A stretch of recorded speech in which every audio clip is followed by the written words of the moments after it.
Welcome to Biggest Geekus. We are your hosts. I am Joe. And I am Ryandy. Welcome to Biggest Geekus. We are your hosts. I am Joe. Look at that. I took care of that. Good deal. Well, this is episode 143 of our show, and the date is Tuesday, June 13th, 2023. We are eagerly awaiting Randy's arrival. He had some issues to deal with at his home. So we will press on. This is Ryan David, obviously, not Randy. To those who are watching, to those who are listening, as soon as he starts talking, you'll be able to tell. I'm going to leave the nameplate up until Randy gets here. Okay. Just because, why the hell not? It's been a fun week, Joe. Yes. And we're going to talk about some of that when Randy gets here. He has some questions for you because of the fact that we can't, as a group of hobbyists, keep ourselves from yelling at each other online, even when we're kind of on the same team. Yeah, we tend to be snarky, easy to agitate nerds. But yeah. I was talking to Randy earlier today, and he's like, I don't even know. I'm not even in touch with what's going on. And I said, well, this is what's going on. And we said, well, see if Joe wants to pollute his wonderful stream tonight. And you said yes, and here we are. So, did you do any gaming this week? No. We were going to.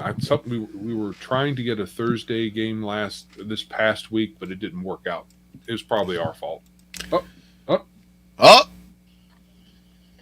There he is. Hey! I'm supposed to do that, not you. I'm the one in charge. Technically, I'm in charge. But David Gwill is saying, "Hey, if Randy isn't there, I can't bother him about his adventure." Bother away. It's almost You're here, done. so he can bother you now. All right. Hey, guys. Sorry. No, not a problem. Hey, Randy. I guess I should change my nameplate now. He's here. Oh, nice.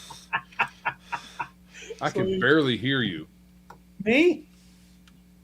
You're barely hearing me? Well, honestly, Ryan was kind of making my eardrum rattle, so I turned the volume down a little. So maybe it's Ryan and not Randy. I'll pull myself back here, and the chat will let us know if one of us is soft. You can do that. Is that any better? Not blowing your head out? Kind of loud. Let me turn it back up so I can hear Randy better. It's all right, though. I can hear you typing really well. See there? Well, that's because of this stellar equipment that I have. That's what the ladies tell me. It's stellar equipment. Oh, that's stellar. Yeah, your sound isn't so good, Randy, for some reason. Well, I'm not using I don't know why. I'm not using. Is it just me, guys? Can you guys hear him very okay? You sound a Death little. Dog says that's more balanced. Oh, okay. Whatever that means. Okay. So if nobody can hear you, you need to talk louder. Hello, can you hear me? Houston. We can hear. You just seem not very loud. Not very loud. Hold on. Maybe I'm manipulating the wrong volume control. Okay, go ahead. Yeah, that's Hello. better. Testing 1-5. All right. Sweet. Sounds okay. It sounds okay to me. Oh, I'm blowing Joe up again. Yeah. So I'm at 50% volume. If I go up to like 75, like I was at, I will be deaf in a couple of minutes. All right, Darth, is this better? You guys, I want to make sure that I'm not. That is better. That is talking anyone over, or talking over anyone, I should say. And your mic is loud. That's good. I really pulled back. It's about 60% of where I usually go for YouTube. So. Wow. Okay. I'm still talking to a pillow, huh? I have no idea. Let me hop out. Do you have a pillow on your desk? Nope. My room is almost completely clear. I'm getting ready to put the flooring in. Look at that. Oh. Yeah. So Everybody remember Randy's using a laptop for his yes, stuff. He is plugged in according to hardwired into his network. I am. Randy, I'm going to send you a Oh, mic. hey, Okay, I have mics. I should get them out and show them to you. I have like he's three got mics. he has a Mac, so everything So he's what? tried to do sound wise with it has sucked. Mics don't like mics. I'm going to get you a mic and a soundboard. It doesn't have here. Let me see if this. Here's a little experiment. We'll see if this works. Peek behind the curtain. So you need one of these, my friend. Oh Oh, wow. those are expensive. Yeah, but you can get ones that don't light up and aren't pretty and don't have soundboards and stuff that are Yeah, not you can get so a cut down expensive. version. Yeah. And then you can run whatever microphone you have. And legitimately, from a sound perspective, any $20 commercial vocal mic is going to be better than the $100 USB mic. So Oh. Okay. That's what I'm So using. Well, actually, what's it's slightly less than. what's the difference? I have a couple of USB mics anyway. That's what I've been using. Those suck. they don't suck. They're kitschy and they're marketed for people that want to be streamers or want to talk on their computer and want plug and play and don't want that extra board. But if you get a real mic with a real board, blow it away for equal to or less money. Okay. What price range am I talking about? You know what? We'll talk off the air because Okay. nobody wants to hear this. Sure. Yeah, But nobody cares. yeah, there's good stuff. There's a great mic at Best Buy. It's made by Zoom. That's $50 or less, and it's spectacular. This guy, you don't want to know, but the other ones are all very, very reasonable. Yeah, mine's was about 70 bucks, and I plug right into my computer. Yep. Everybody says it sounds fine. Yeah, no, it sounds fine. Yeah. It sounds great. I'm cool with it. Someone said it could be because I have my room is pretty empty now. Maybe that's something about it. I don't know. Echoing. Oh, did you take a bunch of stuff out of there? Oh yeah, I've cleaned it. I'm getting ready to put new flooring in here. So Yeah. Well, maybe. Did you have a carpet or anything on the floor at one point?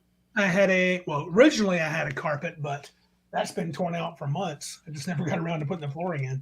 I did have a big area rug in here. That could make it more echoey because the rug will absorb some of the echoey sounds and make it. You know what? If you want, I better. could grab a mic real quick. I think I will. Let me grab a mic real quick. See what I started? Hold on. Why am I No, always you causing didn't. problems? That was me. That was me complaining. I'm a complainer. I'll go silent for a minute. I guess I wouldn't be here if I didn't start problems. Hey, T-shirted, just checking the chat. That's what the here. internet is for, starting problems. Malachi, I was winning friends and influencing people for the last 2 weeks. No reason not to stop now. The internet is for making people angry. And porn. Well, that's see, now that's my show. topic. I know. we're not Ryan. exactly family friendly because some colorful language flies across the internet through here sometimes. But apart from that, and I then do always try to.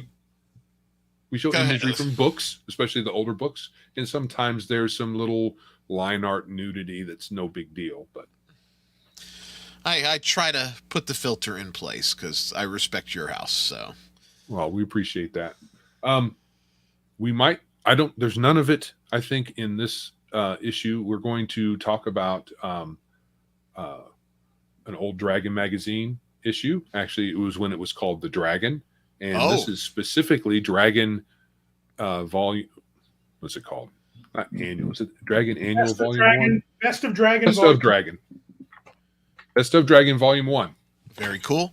Speaking of Dragon magazine, I'm trying in process of maybe doing a remodel down here in my nerd land, and I uncovered a box of 3rd/3.5 era Dungeon and Dragon magazines that are still shrink wrapped.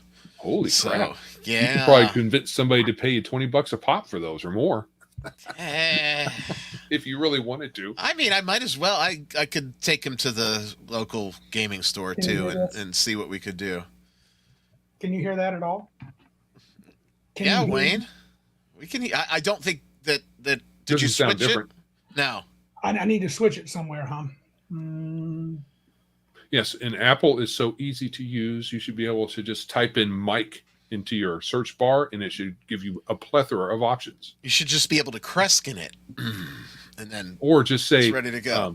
Computer switch output source or it input source. should. Okay, I just switched it. All right. Can you tell now? Yes. Okay. Better? If you bring- Worse? Much better. Oh, that's better. Much cleaner. Okay. Cool. You don't Before have to we had- eat it. I wonder the issues we were having were still related to your not wanting to use Wi-Fi and some kind of signal issues. You have you've switched Macs since the last time we tried mics, No. from what I I've remember. had this. No? No, I'm still the end of the cycle. The school where I teach, I get a new Mac every 4 or 5 years. It's pretty sweet. All right. Good. We're good then. Now, you're All supposed right. to be running this show, Mr. Late Boy. I'm supposed to be. So first, I want to ask Ryan David, what is fauxSR? Can you give me the definition? Yeah, Okay. You're just gonna chop my head off right out of the gate then. Twitter insanity is going to ensue, or we're going to report on it. We're not going to do it. We're just going to report on it. Or I've been thinking of getting a Twitter account just so I can follow Ryan. Sounds like he has a lot of fun. That's what it's really all about, right? I say all the time, and we talk about it this week on our show that dropped today as well. We all are just playing ourselves turned up to 11 on Twitter. That's really what the gimmick is, and some people can't make that disassociation, unfortunately. What is fauxSR? Well, I figured it had been about a year since I made up a word that caught on, and I surely wasn't trying, but I just said, there is this contingent of people, and not naming names, not throwing people under the bus. I've talked to creators that are like, "Oh, you're talking about me." No, it's not you. There's a very clear contingent of people that ride the fence philosophically in our hobby. Okay. And it really grates on my nerves. It rubs my rhubarb the wrong way. And they very much profess to be OSR aligned. Mhm. Some of them, I believe, truly are. All of them are great representatives of the hobby. So I want to make clear, this isn't shitting on people, but people want to turn it into me shitting on them. And I'm Right. sorry for the language, Randy. We are all allowed to be annoyed with each other. Correct. Yes. So I said, well, sitting there thinking, how can I categorize these folks in a very Ryan David way that's not offensive but gets the point across? And I came up with fauxSR. And they don't like fauxSR because it's a little too close to home. So Are you talking about the gaming style of the OSR, or are you talking about something else? I When am you say talking faux. specifically about folks that are leveraging us. And I say us as in all of us. You, me, Joe, the people in the chat, the people that are playing at their tables week in and week out that are really the core of the hobby. They're leveraging us for two things, cash and clicks. And I'm Okay. talking about the people you go to their feed and scroll 2 screens down, and you're going to see 3 different opinions. Those That's specifically what I'm talking about. Some of them are just influencers. Some of them are regular people. Some of them are, I like to call them community college cup of coffees, right? They've been Gotcha. around for 30 minutes with 30 followers on Twitter. They're trying to coattail what they think will gain them clicks or creds. Oh, okay. And They're not okay. yeah, and So they're it's across the inconsistent. board. They're It's very inconsistent, and it's very transparent that it's self-serving. But a lot of our audience, and I mean this in the most loving way possible, a lot of our audience isn't necessarily connected with social cues. Guilty myself, right? I own that. And I think that as transparent as it is, it's getting to be like this little cult hero worship, because these are the folks, these are the big voices, and the little folks that are trying to, scooch in along with those big folks that are the big foes. It's very obvious. What are we going to do? Well, we're going to come after Pundit, right? I'm flattered that they came after me and Pundit in the same post, but it's that sort of mindset, that sort of philosophy. So very tongue-in-cheek, I came up with fauxSR. I said, this is how you breed miscontent and sparkle trolls.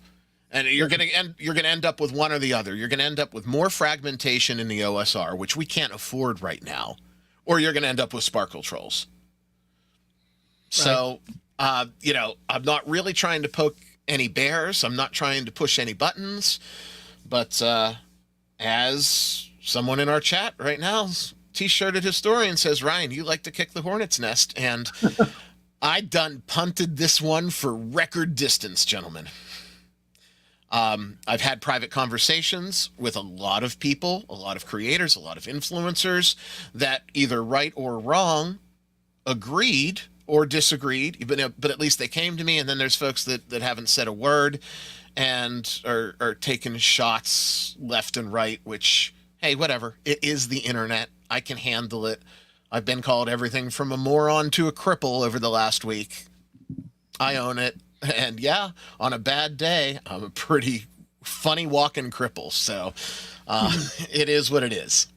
Oh, I thought it was something to do with. See, what I thought was, I don't want to get too far into this because I can't really talk intelligently about this at all. But someone Tinkar had posted about some Discord OSR guys saying they're not allowing anybody in with the.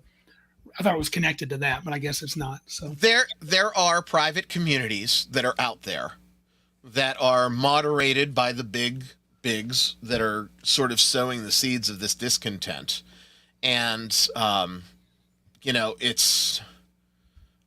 don't want to use the term echo chamber because they do have other discussions there, but whatever the cult leaders say goes. And okay. so that is sort of a dovetail with it. They do have their own little private areas where they blast us, and they think just because there's not an account that says Ryan David, that Ryan David doesn't see it, right? But it's weird because, man, I graduated high school a long time ago, and I'm not looking to bring that back. I was looking to call a spade, and apparently that's not acceptable anymore for some folks. And again, it's not a majority of the hobby, right? Yeah. Most of the folks are going on, playing their games, having a good time, joking around with us in the chat. But like all minorities these days, it seems like they are very, very vocal. And so it seems like there's more of them than there are. Okay. It's, they're not the bros, they're not the sparkle trolls. They're a little bit of all of it rolled into one. And that's an even more dangerous animal. So I put it out there and said it is what it is. And people now are calling for my head. So all over this gaming opinions. And dude, if Joe and I have gotten, we probably get annoyed with each other. If we hung out every week constantly, like face to face, we probably get annoyed every week a little bit. And we're pretty much two peas in a pod when it comes to a lot of things. Like 90% of the opinion. It'll be like Randy's as a DM is stingy, and it seems like every encounter has to be balls to the walls. You can't there can't be a up and down kind No of time for the natural week. thing. I ain't got time for story beats. Why can't I be closer for Big Geek Con, Randy? Maybe it'd be so Yeah. fun. You would So- love it. So yeah. Basic expert, Dave. Who are the bigs? Why don't you call them out? Because I'm not looking to sow discontent. I'm looking to just put out, this is what I see, this is what I think. If you think this applies to you, or you don't think this doesn't apply to you, you take it for what it is, right? Don't come at me with stuff. And I've had creators that say, I had a creator in particular, I talked about it on my show this week, that as he was listening to my show last week, got very angry and just launched on me. Oh, And okay. we had a legitimate conversation at the end, and I was like, dude, I like your stuff, I promote your stuff, I play your stuff. I'm not worried about it. I want to stop this before it gets going. So Yeah, I think that's a whether good it's idea. on a Discord or a Gilded or Twitter, I don't care where it is.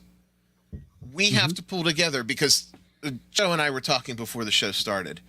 There's one thing that what you would call our side of the hobby does very poorly, is support and rally with each other. And there's one thing that I hate to say it, I hate to admit it, but the Sparkle Trolls do exceptionally well. And that is that marketing piece, that rallying piece, that supporting piece. Not They got it nailed, and we don't. this is not I'm not arguing against it, but I would say their advantage is that whenever thing comes out that someone says you have to defend, you have to be a part of the club. You just have to, or they'll turn on you. The Sparkle Trolls, if it says, if this sort of thing is, you can't like this guy because he one time made a drow elf who was evil, and so you have to, and so immediately you have to jump on that. So that's their advantage. And the thing about, I won't just say the OSR, but the non-sparkly people, the thing that we have is we're a lot about individuality. I mean, Joel's a pretty hardcore libertarian, if I'm not misspeaking, and I'm not far from it. I'm more conservative, lean toward Republican, but I mean, in the end, I'm all about personal freedom. Most of us are. So I don't think you're wrong, Ryan. I'm not sure if we can defeat that monkey. That's a tough one. No, it is. And Ponch, I will, since you want to put it out there, you're one of the folks that emailed me privately, and we talked about it.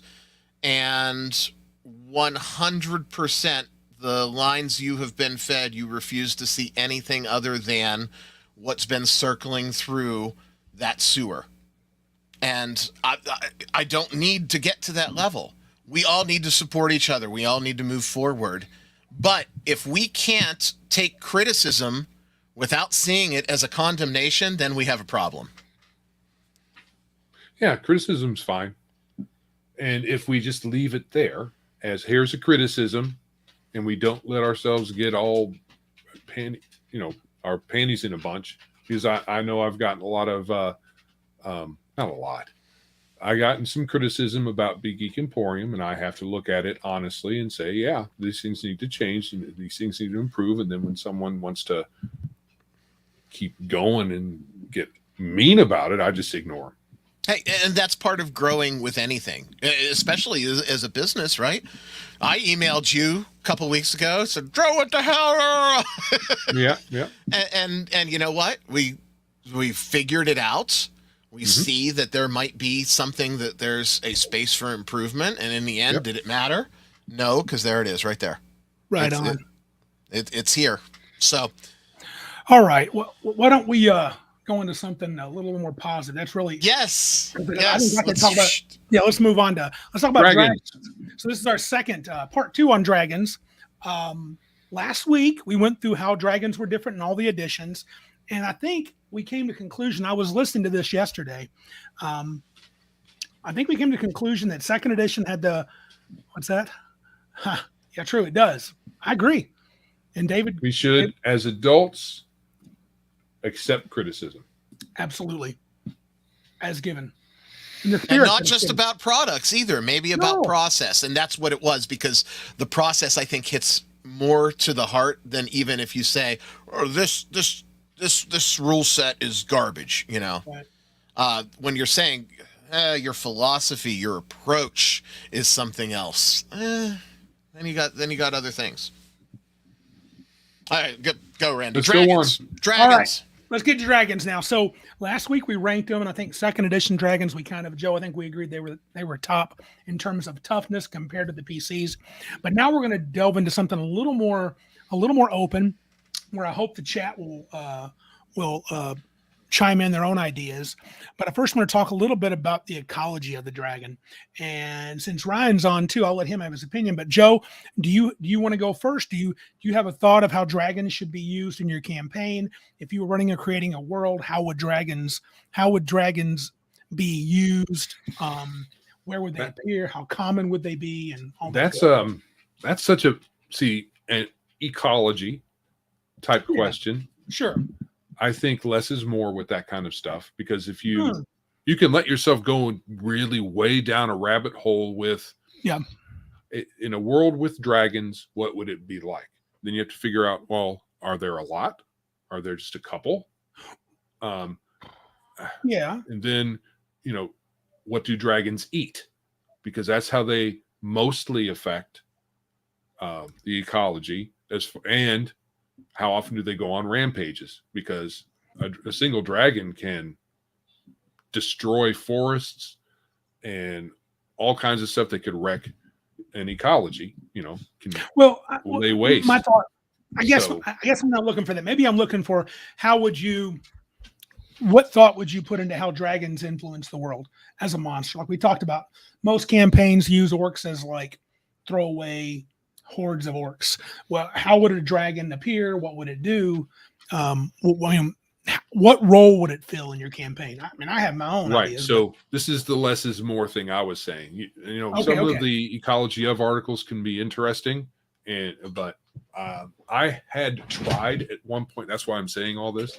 I had tried at one point to see if I could figure out, hey, in a world with magic, what would that logically do compared to what we have now? And it's just a rabbit hole that takes too much time out of doing anything else, because you just think about it too much. There's too many things that would really actually impact, and that's not what we do when we're gaming.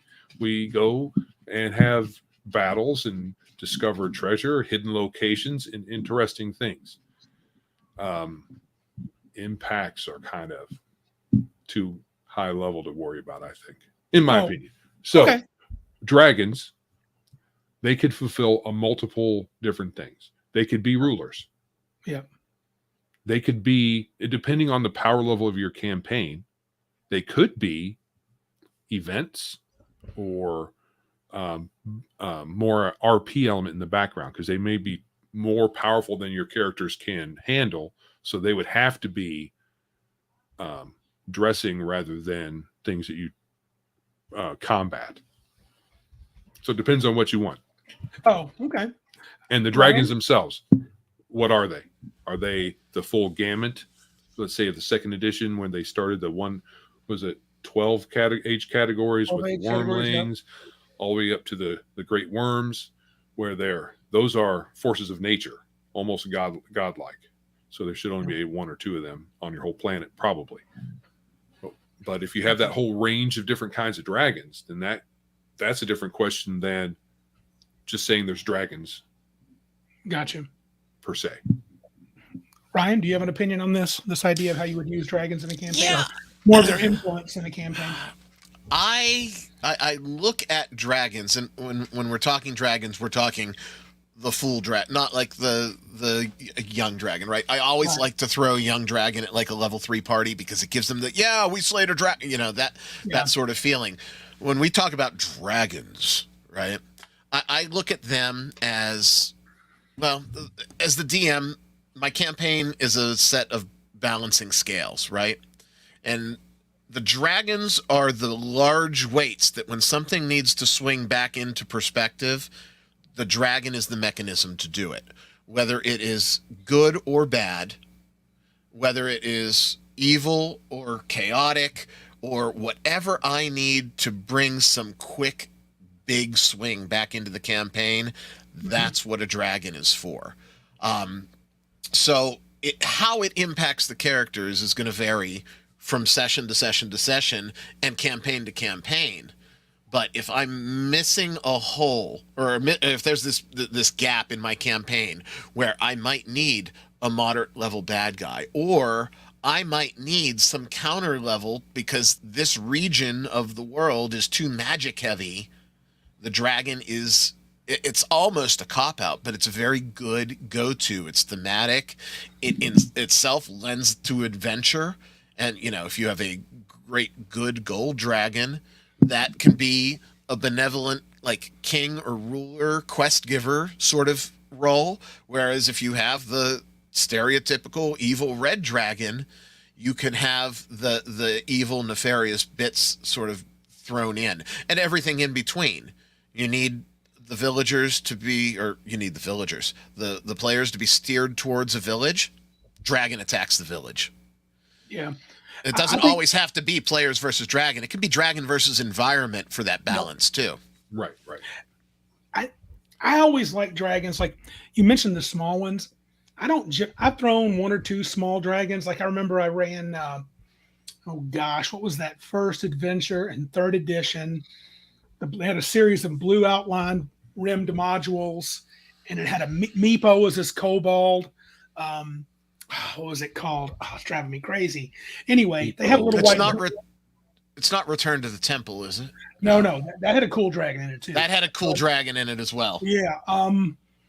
Oh gosh. Anyway, there was an early 3E adventure. It was good. I ran the players through it, and they had a little white dragon in it, and it was like one of the smallest possible. And I didn't know it at the time because Cook had made the comment, Monty Cook, that the dragons were under CR'd on purpose. That is, their CRs were 2 or 3 lower in the book than what they thought they really were. Right. And I thought this party would kick the living crap out of this little dragon, and it gave them all they wanted. They were like, holy crap, this thing's tough. Sunless Citadel. Thank you, David Gwill. That is it. And but I'm generally not a fan of putting small dragons in. Joe could probably confirm. I don't usually have them fight a small or medium dragon. I like the big ones. I mean, I want them to huge. Yes, I want them to be. I want them to face them as a terrifying, majestic beast. Often a once in a lifetime, and that means for one party, they may only ever see one dragon. Though I've always toyed with the idea, like running the Red Hand of Doom campaign, where there's lots of dragons and draconic-like creatures from back in third edition. But for my money, I want the dragon to be big, heavy hitter, and be big rewards if the players defeat it. It has to be special, right? It's Dungeons and Dragons. It's special. Mm-hmm. I don't want to look up in the sky and have dragons flying left, right, all sorts of ways. No, it takes away the luster, right? It takes away that shine.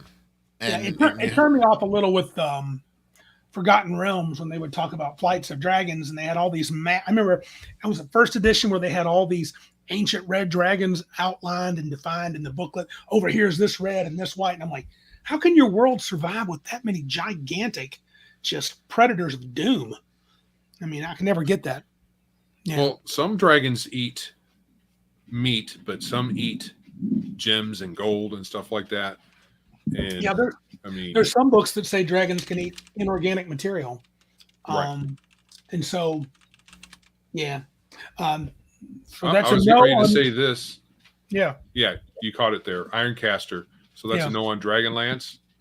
Yep, and I said it's not my fave. No, and me too. Skewer me for that, but not mine. Yeah, it's not my favorite setting. The dragons were too small in 1st and 2nd edition in Dragonlance. I didn't quite get it. Like there is I think it's a great Elmore painting in the 2nd edition. Player's Handbook, where they're all standing by a green dragon that's maybe 6 or 8 feet long, and I'm just like, Right at that point, yeah, they're sort of predicting what is now, where we pretty much have playable dragons, right? Oh, you think that was a hint for that? Dragonborn. I don't know if it was necessarily a hint for it, but the more you take the special away, the closer to your average PC adventurer you're going to get. And I think Dragonborn was the culmination of dragons no longer being special. Yeah. And T-shirts right here, and Joe wouldn't have a problem. Most fantasy world ecology is massively foobar anyway. Try making sense out of it, any of it, and you will lose your mind. Yeah, it's pretty hard to have a super consistent world. I think I'm with Joe in the sense that I don't struggle with that with dragons. I mean, because I read a dragon magazine article that talks about how much food a dragon would have to eat, and they came to the conclusion. I could have sworn it was second edition. There could be only one great worm in your whole campaign. So unless what they ate was if they like skimmed the ocean and ate plankton like whales do, because they're comparable size wise.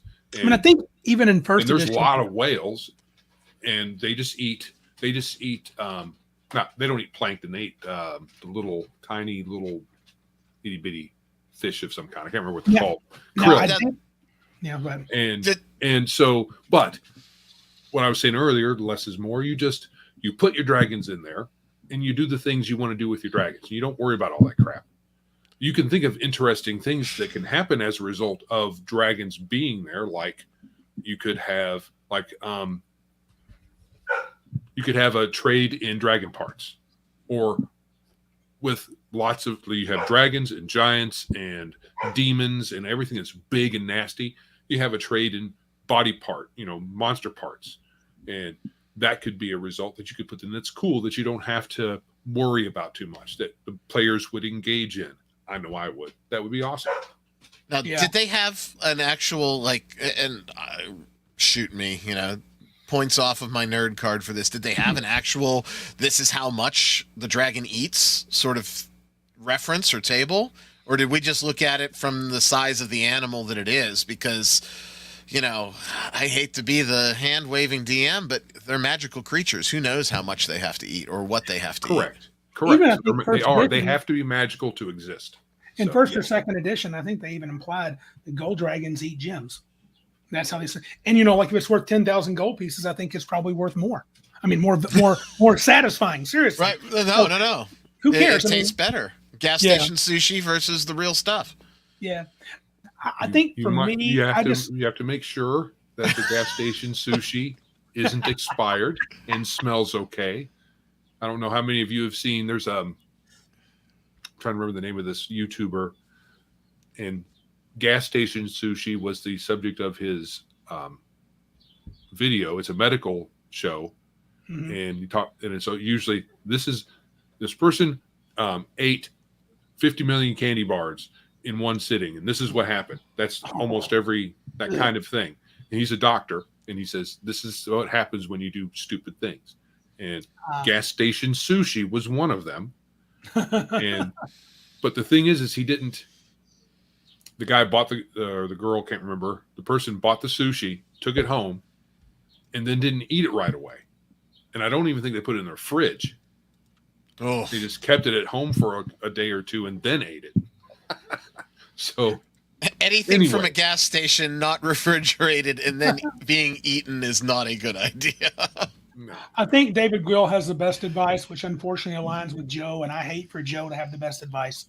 Don't sweat all the details that your players are even going to think about, since ideally they'll be too busy having fun and doing interesting stuff. Right.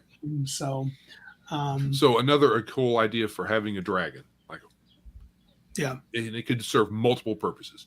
You have a dragon in a mountain range, so there's civilization near it. And occasionally you have to go over that mountain range to do stuff. And every once in a while, you might have to make a deal with the dragon for you to be able to pass. Or if you're more powerful, you might challenge it. You might have to defeat it. It all depends on where you're at in your campaign. And you might make a deal with it anyway, because is it bothering anybody? If it's just there and not bothering anybody, you don't need to go kill it unless that's what you do. Just go kill things. We don't use that road anymore, right? Right. Yeah. And to piggyback, there's a lot of ways you can just especially if everybody knows the dragon's there. I mean, everybody except local retards or whatever, but they know the dragon's there. They know it's an issue, and this is how they deal with it. That's a cool way to have it in your campaign. Yeah. And have some effects around the local area, and it could even become bigger. Let's say there's some event that happens that impacts, you're not doing it, but somebody else impacts that dragon's lair in some kind of way. What if the terrace gets awakened or something, maybe not that powerful, but something similar that's an event? What if there's an earthquake, and then there's a cave in and the dragon has to find someplace else to live? And then they do stuff. I like that part of the Dragon Slayer movie. Point Blank says, yeah, the lottery. That was kind of a cool thing. That kind of felt gruesome. I remember when I first watched it, I was like, dude, they're evil, man. They're feeding people to dragons. Couldn't believe it. But is it evil from their perspective, right? It's just, we know it to be evil, but you could spin it that's not necessarily the evil thing. It's just what's going on. If they want to live there, sure. And it could be that the dragon's so tough. That's all they could do. It was. That's right. It's either that or the dragon's going to come and pick off more than you're going to give.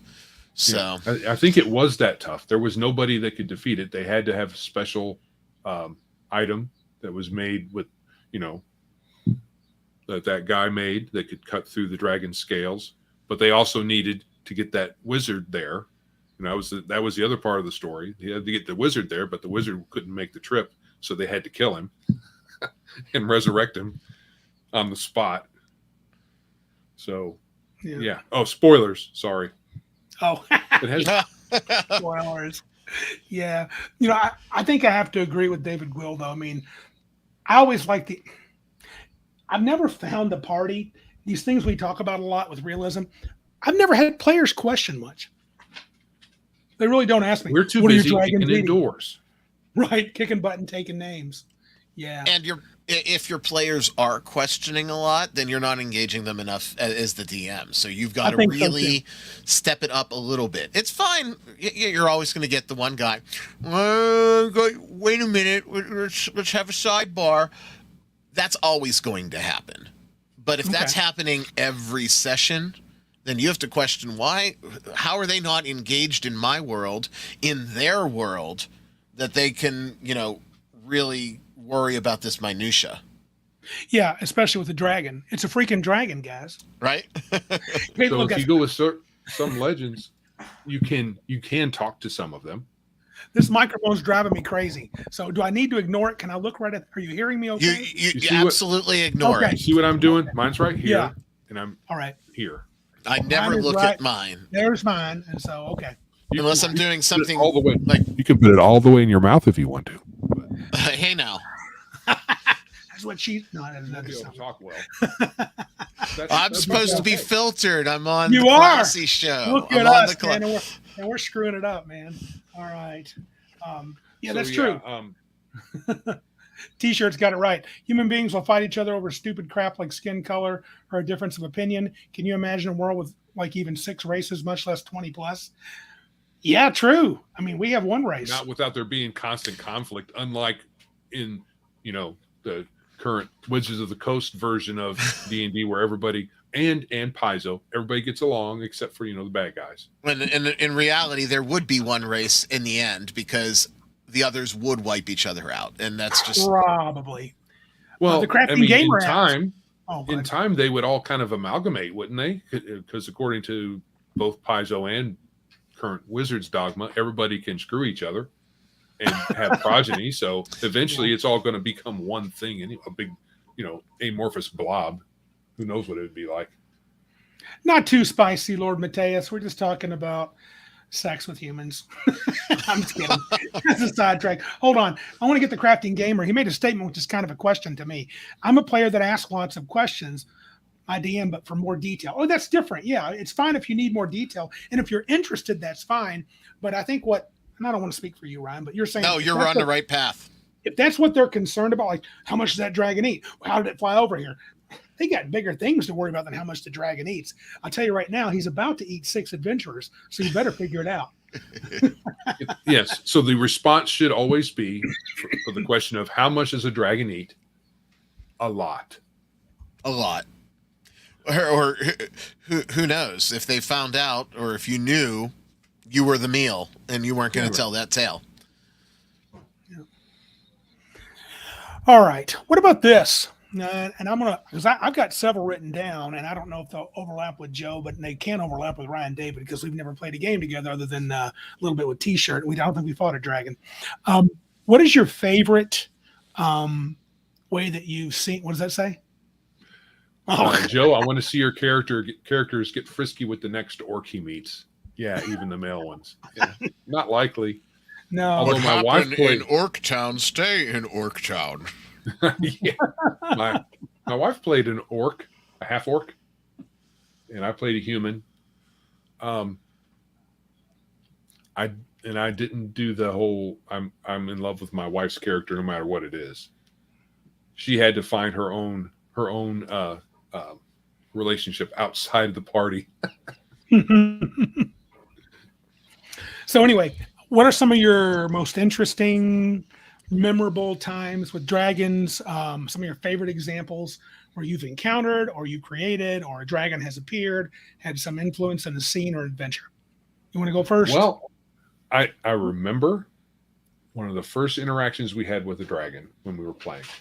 Okay. And because we were so scared of it, because you were the DM, obviously. Right. So of course, Fear me. we tried to talk our way out of it. And because we all seen Tolkien, Right. read Tolkien, we all know that we can talk dragons out of, at least eating us right the moment. Started flattering. I think you were flattering him immediately. Yeah, I started flattering. And then I'm pretty sure somebody else decided to ruin the whole shebang and decided to attack or no, not to attack, but try to take some of its treasure. I'm pretty sure that happened. And we were like, what are you doing? And yeah, that was pretty memorable. That was the whole adventure with Deer Dom. Yes. Modric, that's when my backwards. My anagrams were showing. Anagram. I was very young. Yeah, very young. We all did the King Arthur's court. They always showed up and hi there. Yeah. How about you, Ryan? You got any memorable ones? Oh boy, I had probably the longest running campaign that I had that was continuous. Ran about 6 years, and it was third, and then there was that stop gap, and we did the weird transition where now we're going to use 3.5, but same campaign. We had an NPC that was the estranged daughter of the big bad, right? And it had turned out that the gold worm that was trying to right things in its realm had no choice but to kill the daughter and assume her form. So he was polymorphing into this daughter. And it was a really interesting dichotomy. I don't know if you saw, what's the TV show? J.K. Simmons' Counterpart, where the worm effectively had to play its opposite self as this, evil monk mistress, where it was really trying to be benevolent. So there was play there. There was play between the dragon in the party and the monk in the party, and the party didn't find out until like level 18 that the two were the same. So it was a very good story that had absolutely no hinges on what you would think for normal, dragon combat. Here comes the breath weapon, and we did the impossible and slayed the dragon. No, it was a continuous MacGuffin for the entire adventure. And so it really sticks with me as, hey, that was pretty badass dragon. The only story I had that would be even remotely like that, Ryan, is I had a bronze dragon, I believe, who could shape change into a human, and the PCs interacted with her for probably 2/3 of the campaign, and I was waiting for the reveal, and I never got to reveal that she was actually a dragon. One of the PCs had mentioned it was like the very first time they met her, and they said, "I bet she's a dragon," and they're like, "That's stupid." And inside, I'm like, "Oh my God, that was a good read." But they never brought it up again. And she was an NPC that helped them, but they were like, They never thought about it again. I thought I was dropping hints, but apparently I was being too subtle. You cannot be too obvious with player characters. You can drop hints all day long. For me, mine are mostly fighting, but I have kind of two. One I've shared, and Joe, I wanted to kind of share the one that Joe and I got to experience. That was the actual death of Tiamat. We're talking about the evil queen of dragons in first edition. My players went to the 9 hells. Mm-hmm. This is actually when I transitioned from what I would call a Monty Hall campaign, where I was giving stuff away left and right. And just to give you an idea, we had a ninja illusionist who had these grenades.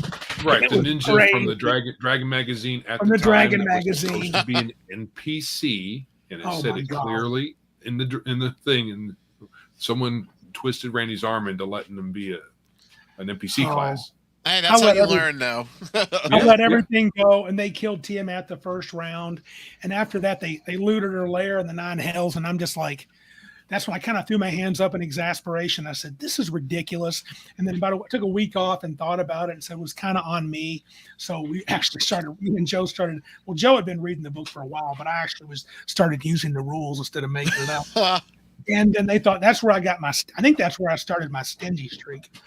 Because but that was crazy with that Tiamat situation.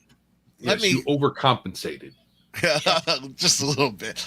Let me also say that a good mid-level dragon encounter where the dragon's big enough to have a horde is spectacular for moving the story along, especially if you don't know where it's going, because those characters cannot loot that horde. What are you going to do with this horde-o stuff that you can't possibly carry all of it? You're going to take the prize stuff out, or at least what you think is the prize stuff. And then when you come back, have bandits set up a camp on it? Has another kingdom acquiesced the horde? Is the horde really just a nest for the bigger dragon? You know, it sets up all sorts of little things too. And again, that's sort of like that balancing dragon that I was talking about. That's what the henchmen are for. Well, no, even with henchmen, I love the fact that dragon hordes can't be looted, right? Or you know what I mean by can't be looted, right? Practically. You can't take it all with you because that opens the door for so many more hooks down the road. Not to mention, you get the Lord of the Rings thing, the Battle of 5 Armies, where everybody goes, oh, big dragon's been killed. You guys take your chunk of the treasure and come back, and you got 10 people fighting over the treasure. Right. He took that from my auntie 10 generations ago, and I can prove it. Right. Oh, Flady says, summon the magnificent mansion, load it up, and whisk it away. If you got that kind of power, who's going to stop you? Well, they've got, if you let the characters have an instant fortress, Darren's instant fortress, you can do that. Especially if the dragon's cavern is big enough for it to fully. Yeah, but how much time are they going to have to take to move the stuff into it? That's going to take a long time too. Here's a couple of cool stories from the chat because I don't want to just bore them all with mine.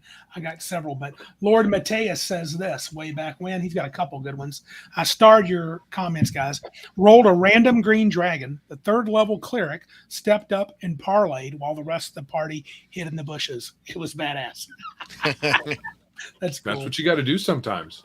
Yep. And relating to something else, I think I said, hold on for a second. Let me shut that one off. Make sure I do this right. Point Blank said, I am not a fan of dragons polymorphing. That shocks me. I love it.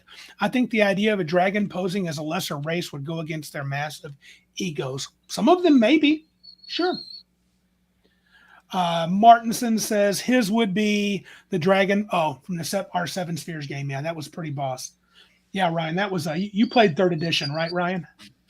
I did. You did. So in 3rd edition, I prepped this dragon for, I kid you not, 4 hours.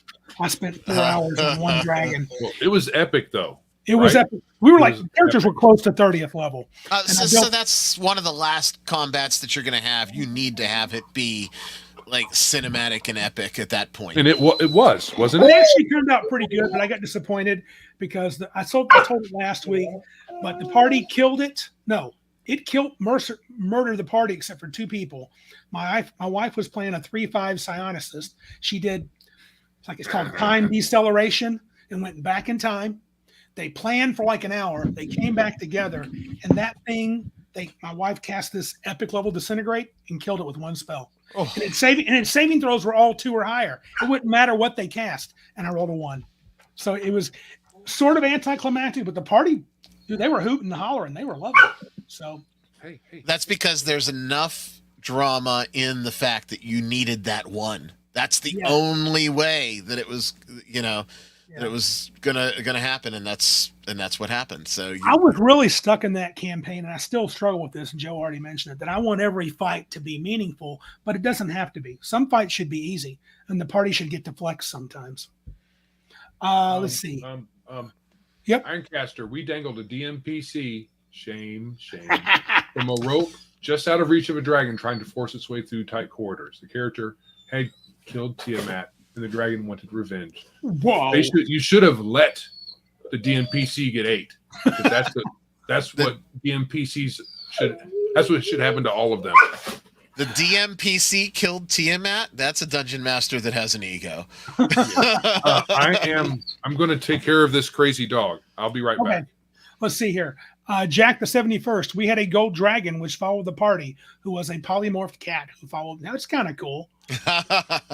And I think Lord Mateus had a comment on a gold dragon too in disguise. He said, "Upper tier campaign. Party's army is heading toward Thay to take on Zastan. A monk revealed that he was a gold dragon, offered to be the mount for the paladin in the final battle." That's pretty cool. Not bad. I got a bunch of them here. Yeah. Let's see here. We had a group of hirelings who turned into bandits around a dragon horde. Oh, okay. Gotcha. That makes sense. Yeah. See, and go ahead. This is what's really great, is that one little thing that we're talking about, regardless of our experience, has all of these other little things, and everybody's going to share and hear and bring them into their stories too. So, yeah, dragons, man. Oh, David Will's got a good one. Says 3rd edition at around 12th level, they killed a red dragon. DM randomly rolled loot on the spot, ended up with a couple thousand coppers and a scroll of Tensor's floating disc. Oh, they killed the panhandler dragon. I'm not inclined to roll my dragon's treasure hoards. I'm more inclined to, if it's going to be a great fight, or if I think it is, I'm going to load the treasure up. I don't do that often, but that I would for sure. I heard you never do that, Randy. That's the rumor. That's the rumor. I would say that I tend to be more generous at really high levels, because why not? They can already do bunches of stuff. You can't really break anything. They're already broken already. When characters get to 17th, 18th level, and they're slinging, right? Yeah, they're slinging meteor swarms. Oh my God, I gave you a staff of wizardry.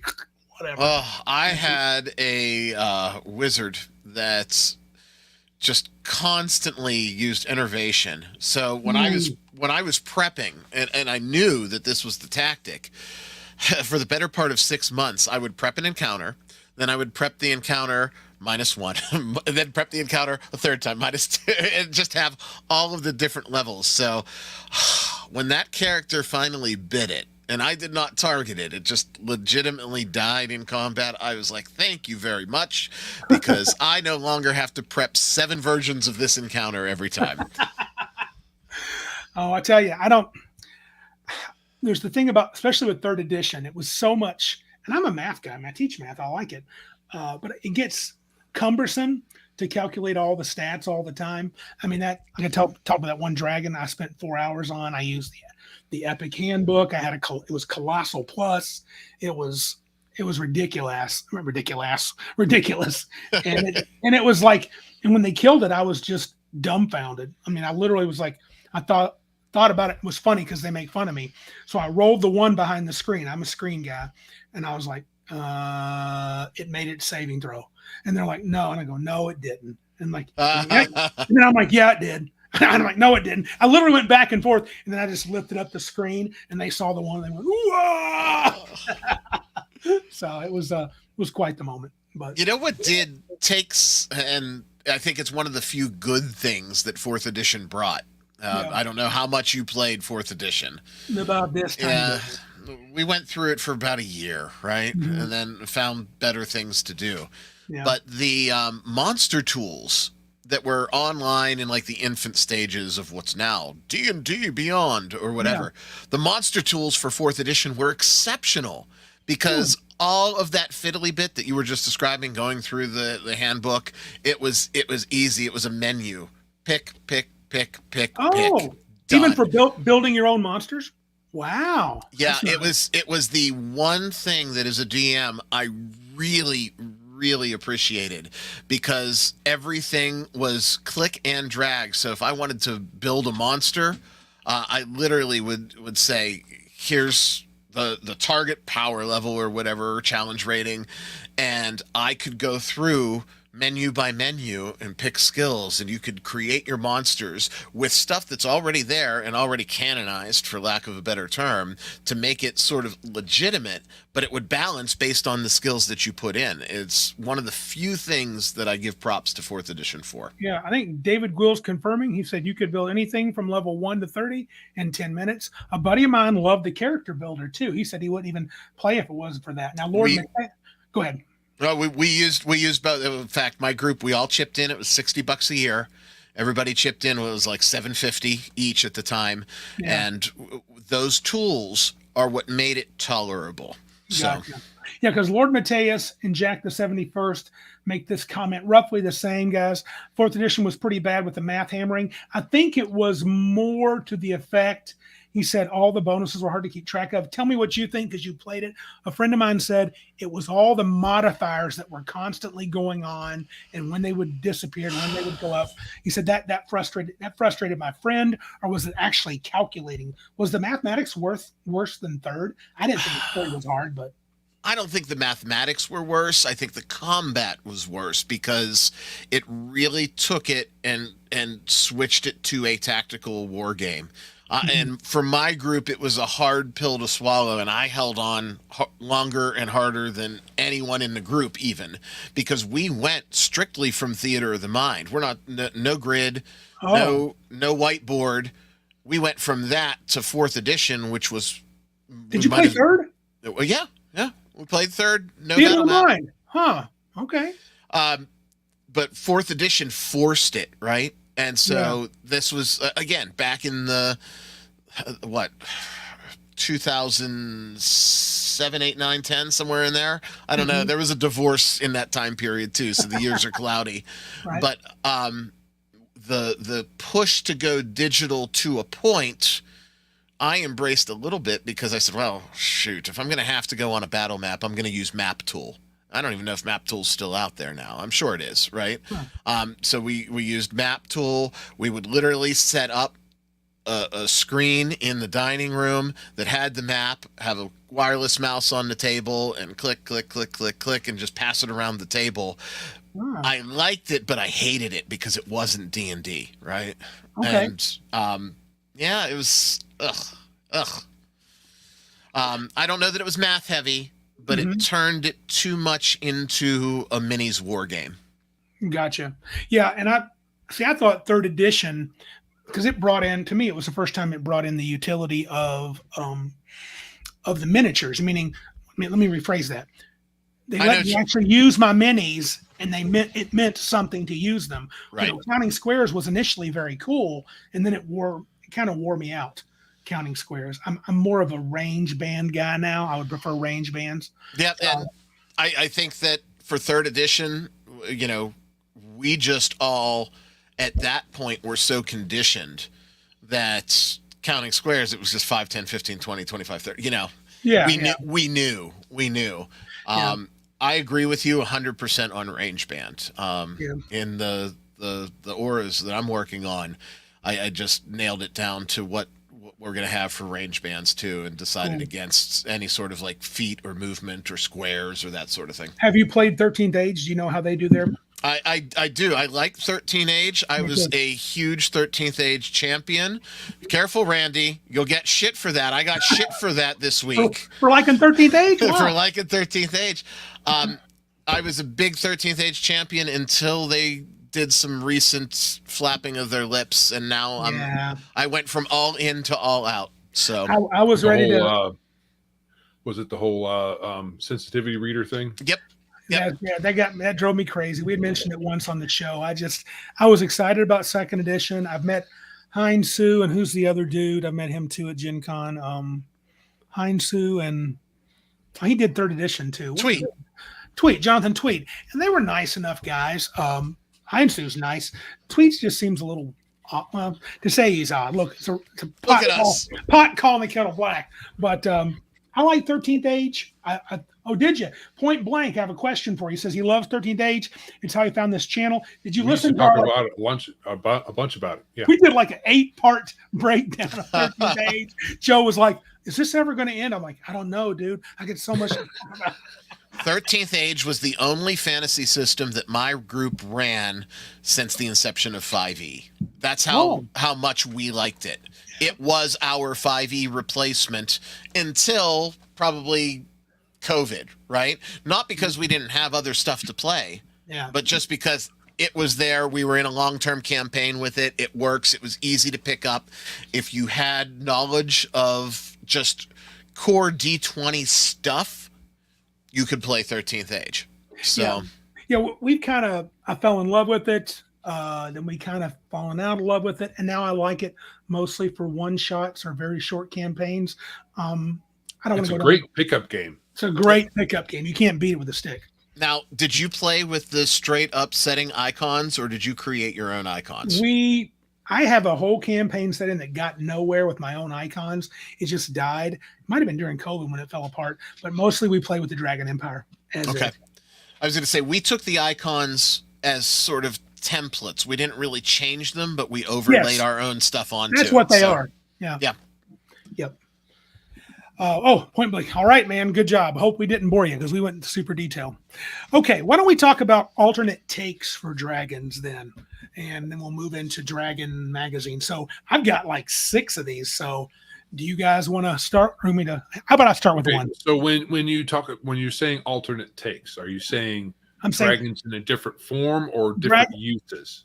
So both. How you might use dragons in more of a D&D world, but how you might a fantasy world, how you might use dragons differently than maybe most folks would conceive of them. And let's say different from the D&D dragons, the 5 or 6 chromatics and the 5 or 6 golds. And I don't mean just adding the gem and the brown and the yellow and the mist and the cloud and all that crap, but how might you take them in a different way? Let me give one. This is a little weak, but I'm sure you've heard of it. How about there can be only one? How about there is something called the dragon? And that's it. He could be good or evil. He's enigmatic, very powerful. And you hardly know very little about him, but when he does something, everybody takes notice. What if it's called, he is the dragon of the world?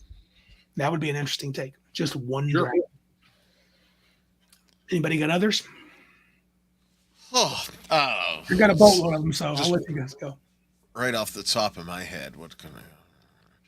See, I thought you were going somewhere else when you said other, like alternate dragons. I went like hydras, drakes, that sort of. I was like, how might you use a dragon differently? Differently. I would ditch all of the different chromatic and prismatic and crystal, because really, it's too much. I would just say there are dragons, and let dragons be dragons.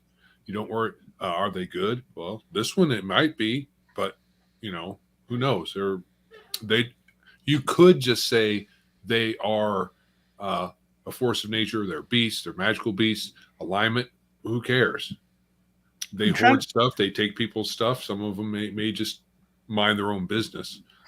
I'm trying to remember what game I was recently reading where dragons were kind of like that. Every dragon was completely unique. I know we made one. What about the dragons from what was that movie? Where it's modern day and they find one in a mine. Oh, actually, I love that. They just take over the whole planet. They eat ash. They burn everything and then they eat the ash. Christian Bale's in it. People hate it, but I loved it actually. It wasn't a very good movie, but Rain of Fire. Yeah, dude, I love that movie. They're not necessarily all that. They're more like dinosaur-like creatures, and they fly and they're big and they're tough. They breathe fire, and that's it. There's no psionics, there's no speaking, there's no intelligence. They're just real gigantic beasts that are, they'll eat you if they can. See, and I went completely in the other direction now that we had time to let this pea brain formulate something. I was going almost a quasi Illuminati route with it, where maybe there's 15 to 20 dragons that have divvied up the world that are really the shadow that are pulling the strings for all of the governments and all of the kingdoms and all of the things. And they have their own society that's in, far away, dragon reachable lands. So mountaintops and treetops and That's like Asian. the Antarctic. Yeah. Yeah. And Get out of my head, Ryan David. That was my number 4. ah, You see, well done. Well played, sir. How about this? What if you did use the chromatics and you went the classic alignment, and what if they were the epitome of the alignment? Let me tell you what I mean by that. They could be the living incarnation of that alignment. Perhaps the death of, say, the chaotic evil red dragon would cause a drop in the acts of chaos and evil in the whole world. He would, of course, come back if you wanted him to. But I mean, what if they were like the focal point of alignment? So a red dragon was the epitome of chaotic evil, and if you killed him, you can actually take some evil out of the world. They could replace demons and angels, where the Sure. good dragons Or could be gods, if you wanted them to. They could be worshipped. Mhm. That's true. well, heck, think of 13th Age. You have the 3 and you have the Great Gold Worm, right? Yep. They're effectively gods. Yep. And I do think it's funny that the Great Gold Worm is just a big fat ass dragon that's plugging up the abyss, portal right? to the Pull abyss. The demons down. Yeah. Yeah. Actually, in my camp, I'm running a Cabin Con only campaign where we play there. The characters are 8th level, and they're carrying around this magical dragon egg. And they recently learned that there's a chance this dragon could usher in the 14th age. So we might have a new icon being born in our campaign. So that's what we're waiting on. What about this? Here's one. What if dragons imparted the ability to use magic on mortal kind? Aspiring mages had to seek out a dragon and convince it or impress it enough to take them on as an apprentice for a time to teach them how to wield magic. The death of all dragons could spell the death of magic eventually. Oh, that's the same as movie we were just talking about. Not Dragon Slayer. Dragon Slayer. Yeah. Well, I guess technically the one guy did have a little magic at the end of the movie, so maybe there was still a dragon left somewhere. But that's basically how they went. There was only magic. The dragons and the wizards were connected. Couldn't have one without the other, kind of thing. Well, here's Patrick Demos says this is interesting. In his game world, dragons are the physical embodiment of all 7 deadly sins. Ooh.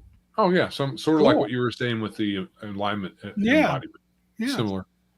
Yeah. Here's one too. I don't know how great this one is, but it says, what if dragons only arise from their associated element? So a red dragon would come out of a volcano. A white dragon would break out of the ice.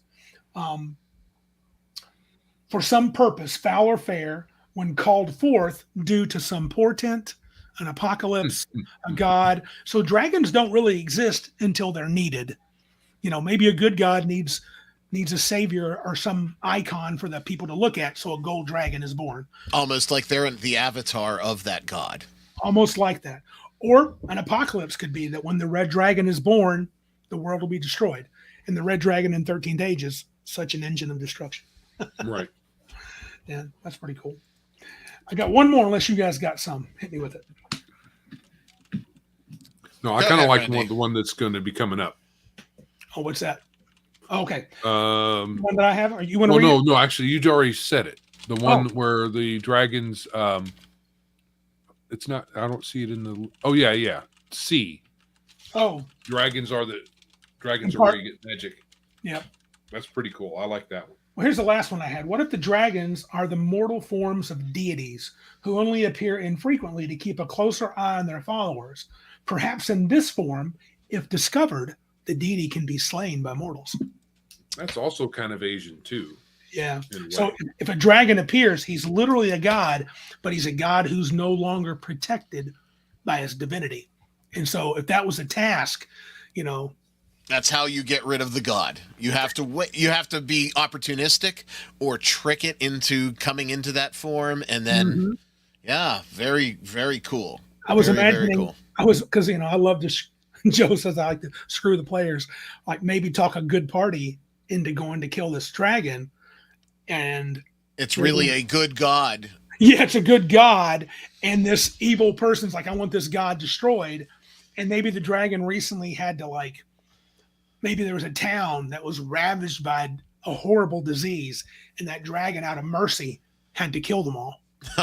because they were literally just dying from a slow rotting disease that had no cure, and it would spread. So it strafed this town and killed 800 people. And that would be Joe. Randy, your players must love you the way my players love me.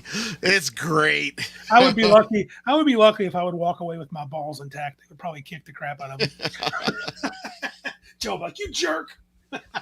See, those things work great in novels and in movies, right, and in TV shows. But yep. You just sow bad blood by doing it to us. Hey, I agree with Bruce here. Lombardo says, Bruce Lombardo, Dick's Division, Dragonheart.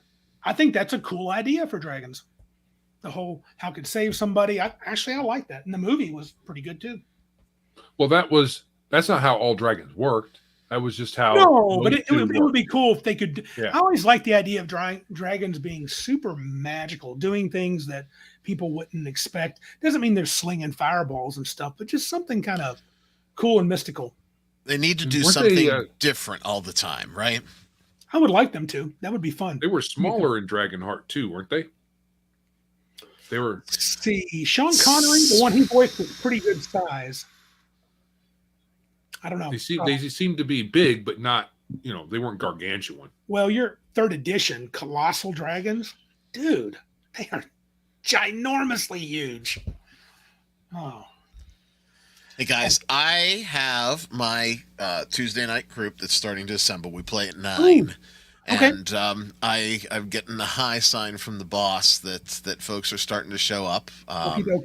Face-to-face group? Yeah. Right they're rocking out upstairs. We play Chronicle of Iris every Tuesday night. So oh, very cool. Right. It's great system. I love it. It's made by our friend Greg Lambert. Yeah. Good stuff. But folks, they're showing up early or I'm going late, one or the other. So I'm gonna bow out. Okay, buddy. But Randy, I will be in touch with you because I think we can give a little preview. Yeah. Randy's going to swing by for a segment on Nerdcognito next week. So, yeah. We will we'll be in touch and chat. Thank you for not calling for my head as much as I thought you should have. Have a good night, everybody. All right. Night, Ryan. All right. All right. All right. I saw Green Apple joining us. Maybe he was here already. Boy, we got a lot of cool people tonight in the chat, just chatting it up. Let me check Rumble real quick, Joe. I made a couple of comments over there as well. Good deal. Yeah, I feel bad you guys on Rumble. It's God, I'm so useless when it comes to commenting over there. I'm trying to help out, but not really doing it. All right. So did you want to tell them to do the things? Dang, we're hour plus in. So you want to tell them to do the stuff, Joe? They probably should. Yes. It's time to do the things. Subscribe, like, all that good stuff. All right. Yeah. Baby. Yes. Subscribe, like, share, comment over in YouTube, over in Rumble. And if you are listening to us in the podcast land, then do similar things out there. Share the show, make some, leave us a review. That would be cool. Yep. I might actually go look at them if I can figure out how to. I mean, it's been so long. I should have a process where I go check our reviews, but I don't. So. Speaking of Rumble, over here chatting with Patties and Death Dog, and I'm trying to figure out. I was going to say, how come I can't show their comments on YouTube? What a dumb idea! I'm so goofy. Yeah, there's no way to share that stuff. I mean, No, it sucks. and they don't get amalgamated. I think if I was running something like, what is it called? Can't remember the name of it now. There's some software that I could use instead of StreamYard, I think, if I wanted to be real fancy, or in addition to, where I can put all of those streams, the commentary together. I think, but I don't think that that's going to work out very well because with StreamYard we're using their bandwidth. Okay. I don't think it would work out as well if we try to originate it from here. Yeah. All right. You know, did you? I think I've got it here. Yeah, I have it up. Do you? Good. You do it. Okay. So we watched. We both read. Well, did you read? I read several articles. I didn't get through all of them. I made it. I didn't get through all of them either. I skimmed everything, but I didn't read all of it. Yeah, I didn't get to a couple of the ones I wanted to. I stopped at the Tolkien. I was reading them through, then I realized I'm not going to make it. Tolkien and Dungeons and Dragons. But I did have some highlights of some things. So this is the Best of Dragon Volume 1. So and here it is. I want to show the guys I've got a favorite. Don't move it. Here. Can I guess it? Can I guess your favorite article? No, article, not article, picture. Oh, okay. Okay. Well, what would you think my favorite article would be? Well, no, it wasn't the one I thought it was. I take it back. I thought you liked How Big Is My Giant, but there's another one. How Heavy Is My Giant? But you liked a different one too. There was another one you talked about back in the day. Let me see if I can find this picture here. There's a couple of really good ones. And there are. This is a collection of from when it was called The Best of Dragon. Or The Dragon. Yeah, but it says Best of the Dragon. Yeah, I think it's because it's mostly connected to OD&D, a little bit of first edition. Is it this one? No, that's not bad. Where is it at? This one's pretty good. I like this one a lot. This is there's an article on the Barsoom novels, John Carter of Mars. There was another one I thought was really good. That one, no. That might have been it. I'm not seeing it. Anyway, yeah. Best of the Dragon, Volume 1. I would have to say I did like article-wise. I'm not sure if I can boil it down to like my favorite article. No. There were a couple on magic.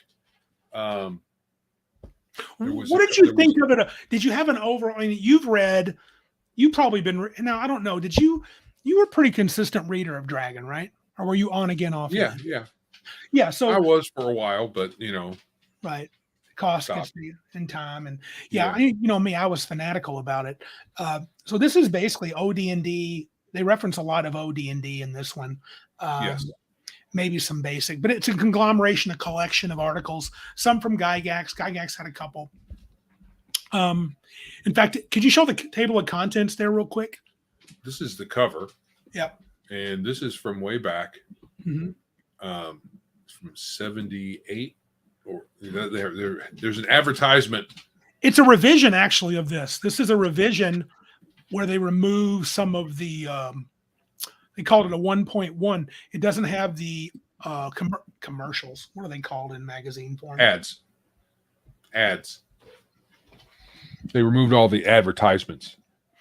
Question. Let me pause because I want to answer Immortal Rising. Is Anvil magazine the one we supported? Yes. Anvil. Cool. We're going to get some of his an 8-page one shot. Excellent. Can't wait to read his books. Yes, sir, dude. I subscribed or I kickstarted that too, so I'm excited. Good deal. Yeah. So I read the introduction here, and it said something about that 1.1 thing in here too. Yeah, at the very top. And then fourth paragraph. Yeah, and then it also was talking about that the articles that are in this compilation were taken from issues published from 75 to 78. So many of you were not alive then that are watching us right now. But yes, very old. He talks about typesetting. The font was smaller in the old articles, and I think he said that they preserve that in this. Yes, I think so. The font is kind of small. Yeah. So it's very dense. Not a lot of. One of the things that I didn't like about there's several. There are a few articles about designing dungeons and wilderness and stuff like that, but none of those have maps. They're all just, here's some text on how I'm going to tell you how you should do this, but they're light on examples of. Yes. They might have a text example, but they don't have so this is how I draw a map. Yeah. This is how I put a map together, but they don't have an example of a map that they've put together using that thing. Right. It's kind of weird, kind of less helpful than it could be, a lot less. And did you notice that like the article on the planes was not nearly as long, but they got a lot of information there. That was kind of the very first one. I don't know if you read that one. I did. Yeah. I thought it was kind of weird. Even Gygax admitted that it would be. He proposes the concept that weapons are made and connect. The reason they're magical and can affect creatures from other planes and stuff that magic weapons can is because they're partially connected to other planes. And so you would set up that if you wanted to make your world, how did he say it? Well, here's an actual picture. Careful. Yeah. Well, that's color. So, and I've seen that before, probably when I had this magazine I used to have. I don't know if I have it anymore. I used to have all the suggestion is everything is kind of interconnected in this fashion. And this is kind of the cosmology of second and third edition, right? Yes, it pretty much stayed the same. Unless someone can tell me otherwise, I will say yes. I'm going mostly on memory. It's not quite the Great Wheel, but it's close. So 24 is, oh yeah, it is like the Great Wheel. It's pretty much the Great Wheel because you have the outer planes on the outside there, 18 through 25. Is that 18 or 10 through 25? And then the inner planes and the prime material plane. And what is number 9 is the astral, I believe. Astral, yeah. So astral is between the physical planes and the outer planes. Yeah, the dragon was I agree. Jack the 71st says was very much an oddball mix. And Bruce says it looks like the Great Wheel. Yeah, and I enjoyed the article. I thought it was kind of weird how he mentioned how you can keep track of weapons and what planes they're connected to. So if you take them to a different plane, they're less or more effective. But he does make the comment that it would take a lot of reworking of the D&D rules. So, and there would be a lot of work to track. Dude, it was tough enough. Oh, yeah. It was tough enough. I remember there was stuff like that back in the day where like these magic items work here and don't work there. These spells work here, don't work there. It's overly complicated. Dude, it used to be in Planescape, you had to have spell keys. Some spells wouldn't work in the certain, which it makes sense that some planes you couldn't do certain things, but it did get awfully fiddly. And like if you were a cleric, you're so many planes removed from your deity, you would lose levels in your spell casting. And that was but you could get items that could stop it. And I was like, I'm with you. It was too fiddly. Yeah, you can tell this thing here is hand drawn. Yes. But there is something charming about it. Yeah. I didn't read much about the Metamorphosis Alpha stuff, but I thought they had some cool articles. What I thought was most interesting was I'm trying to turn to the page. I'm looking at my PDF. Oh, look at this. And maybe it's because James Ward's article it's on page 4 called Some Ideas Missed in Metamorphosis Alpha. Yes. It's like it's one column on a page and that's it. Yeah. But well, they're fleshing these things out, the chemical radiation, chemical flammable, radioactive material, sensory intensifiers. Those are all fleshed out things that he felt that they missed in the booklet that they released at that time. And then he goes into some other explanations of things here, the second half of it, essentially. He makes statements like it should be obvious, blah, blah, blah. And I'm like, what?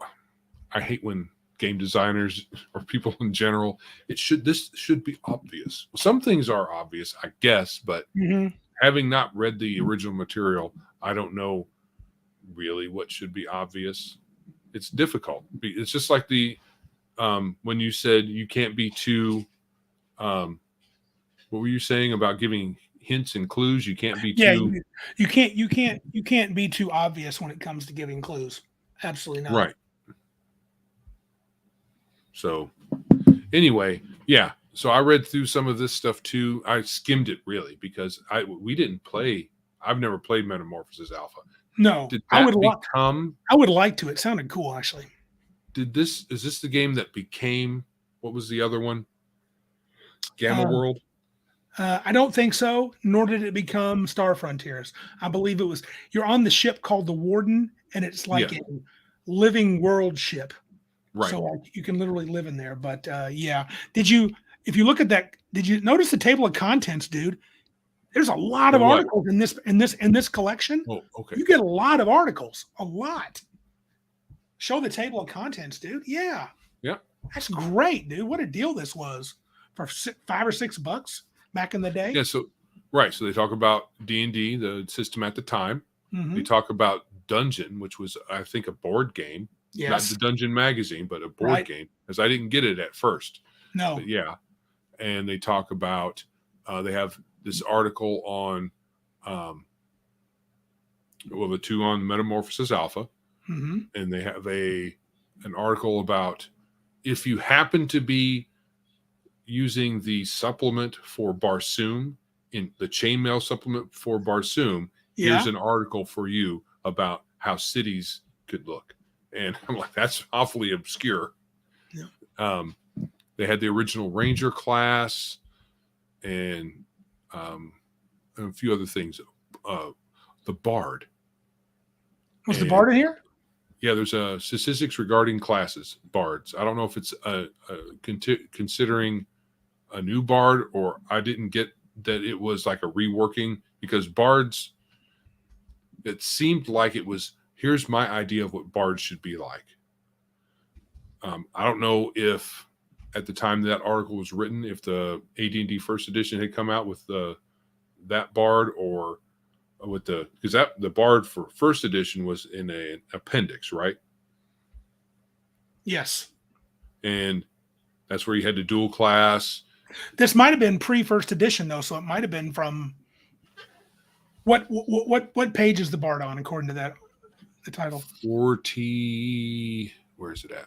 Bard. 47. Okay. What's that?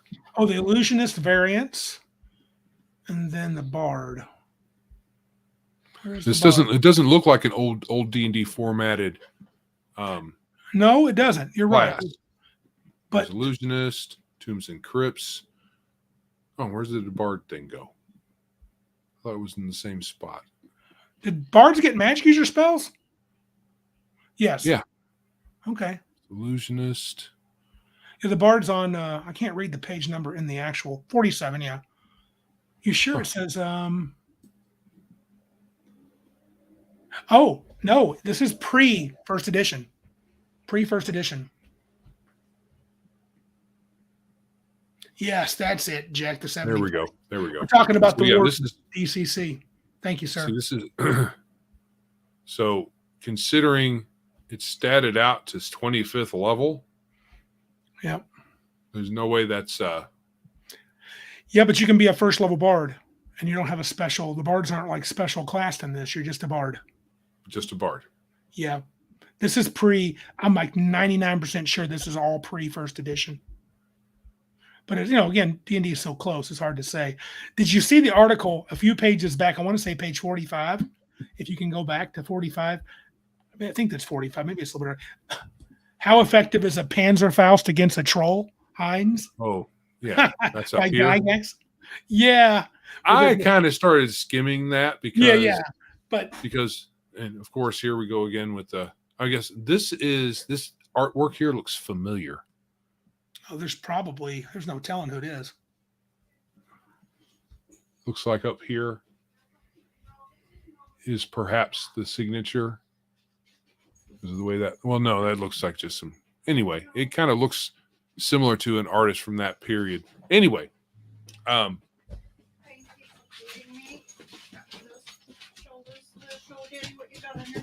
What's your my wife overall got home. What's your overall thought on the magazine, Joe? Now that you look at it with older eyes. Never mind. Say that again. I said, what is your overall thought on the magazine now that you look at it with older eyes? It's I think it's cool in some respects because it's something you can look back on and see where the game started and how it developed. Because in this book, it does present this is illusionist generally appearing as a new class for Dungeons and Dragons. Mm-hmm. This is a reprint, so at the time this particular volume was written, it might have already appeared in the first edition AD&D book. I meant to see if I could figure that out, because I don't know when this was published. I was looking. Most of these books have books have a published date or a copyright date, and I was looking for that, and I didn't really see. Oh, here it is. So this was Jenny's hollering at somebody. this was 1985. So when did the first edition Player's Handbook come out? Oh, 70 something. But this is all for D&D articles. But these articles are pretty old, dude. Don't forget that. They collect them. Yeah, so the article is old.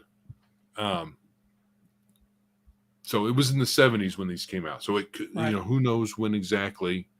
I don't. Yeah. So it could be that article came out before The Illusionist in the first edition AD&D Player's Handbook. And it would make sense because this doesn't look precisely like that. And it looks like a preview for AD&D because they have monkish combat in the arena of promotion.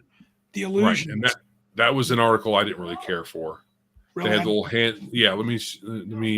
There's little hand-drawn examples of how martial artists stand when they're doing their, like those.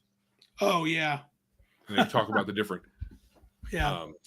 attack forms and defense forms and all that stuff. And some people will like that, and I remember looking at it like that was cool, but then I'm thinking,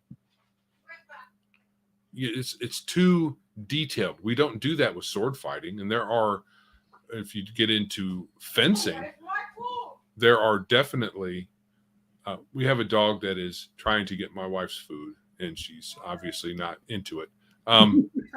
Go figure. But with fencing, there are specific types of attacks and defenses, and I've heard people talk about these things.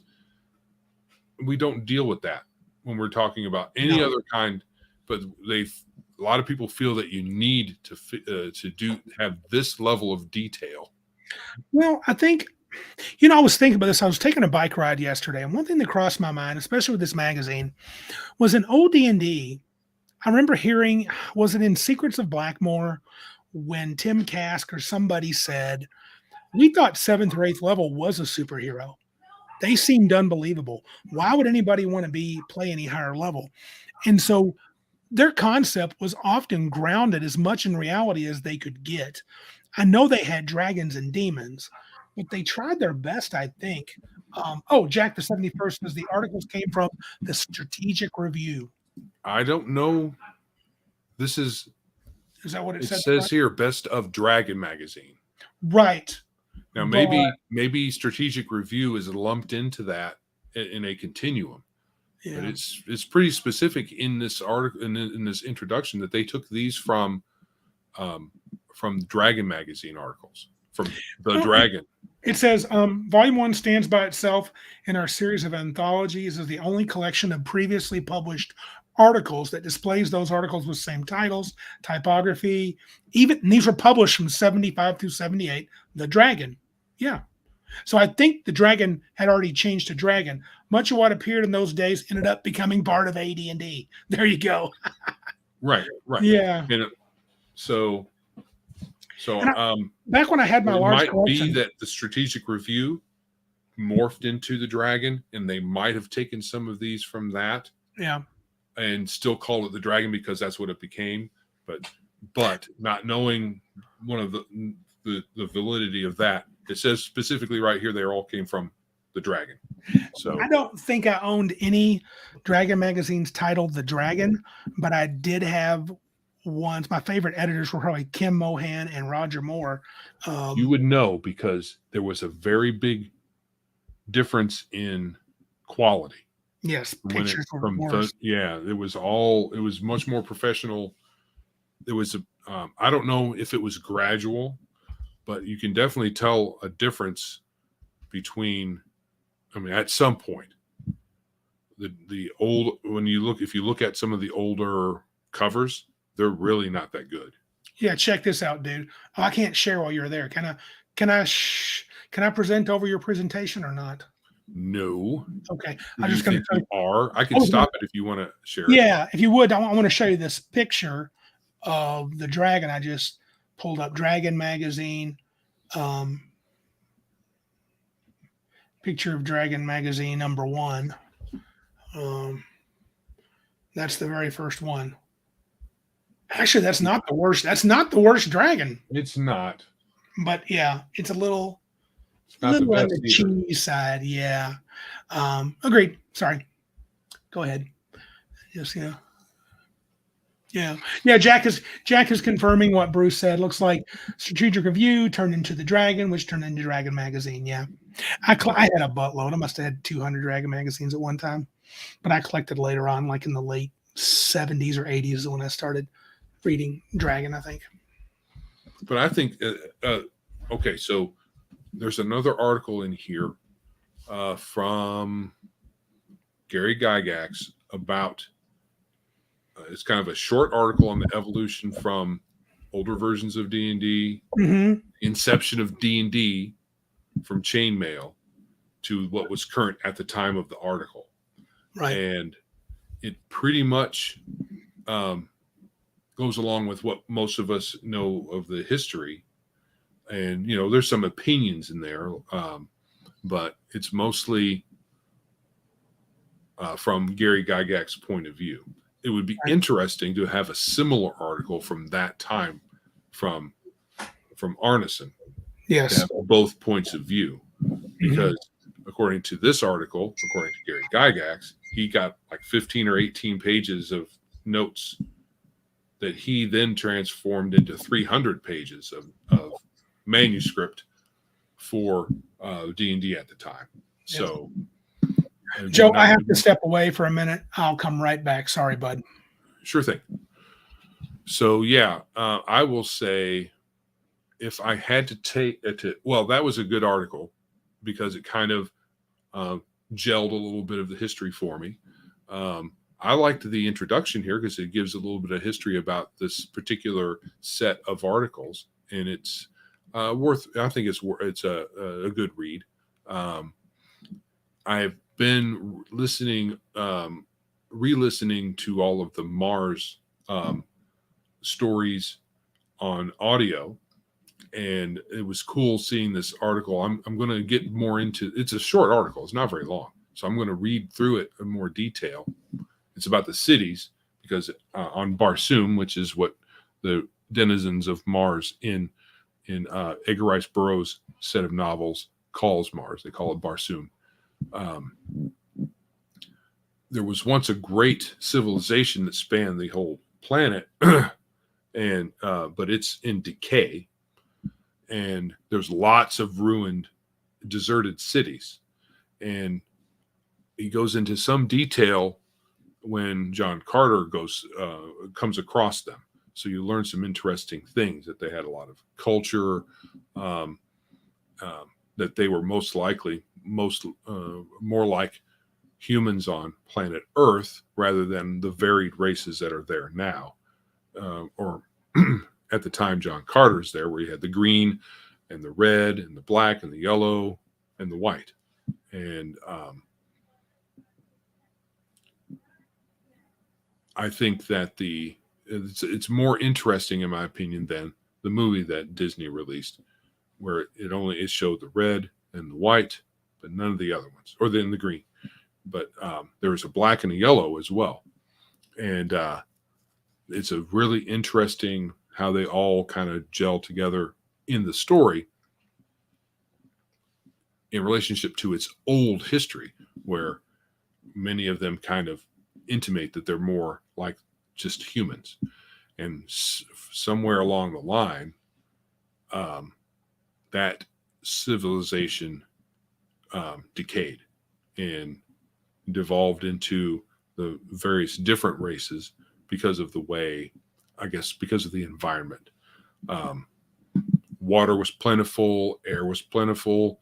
At the time John Carter's there, they have to have an atmosphere plant that generates oxygen for them to breathe, and most of the water is underground. So, and locked in the at least I can't remember if it's the southern pole or if it's the northern pole where all the ice is at. But yeah, it's an interesting article. There's a couple on the magic system where Gygax goes into detail about how the magic system works in D&D, because at the time of the article being written, there was lots of misconceptions apparently, which makes me feel a little bit better about the way we kind of treated our games. Apparently it happened with a lot of people. The biggest one being,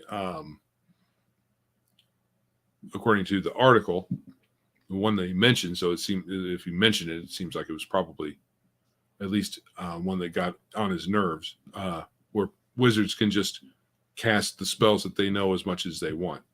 And so either people were misunderstanding somehow the rules, or they weren't reading them, or they were just doing their own thing. And what I like about the article is he says that the game is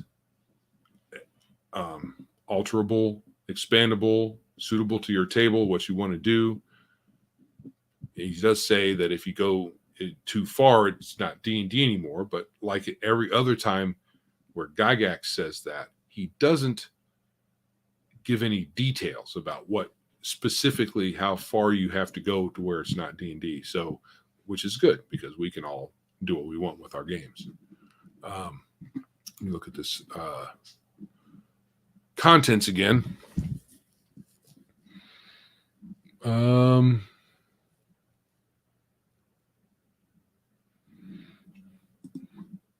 me share it again. We can look at some of the art. There we go. All right. So here's that hand-drawn graphic for the planes, how they are laid out. It's very much like the wheel, the Great Wheel. This is some art from Metamorphosis Alpha. And apparently you're stuck on this ship, this world ship, like Randy was saying, and you're all generated from the vats or something within the ship. And you have random abilities. You can be as insignificant. Where's that article at?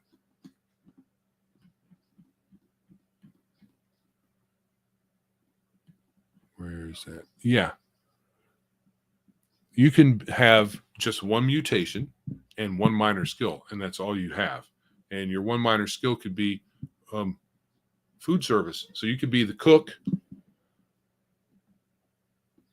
with just one mutation, and you're probably, I would say you're probably not going to be as interesting as, and you're not going to have as some of these more interesting abilities. If you're really high, you could have 2 major and 3 minor skills. You could have lots of mutations. It's probably it's diminishing returns, because if you roll too high on the mutation table, it's death. So kind of like some other game systems, you can die during character creation, which is funny. But yeah, you're grown, and you're expected to get the ship working better and because there's lots of broke things, which is why you have mutations, apparently.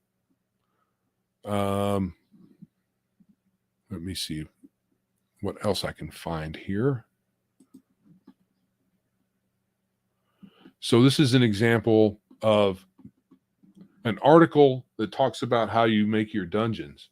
And this is the extent of the how-to part, the pictures, the illustrations of how you do your thing, how you lay out your dungeon. And that is the only there's like 3 or 4 articles about how you can have your map, how you can have it laid out, and how you can have your dungeon designed.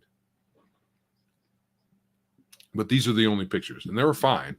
But I found these articles less useful without some kind of illustrations.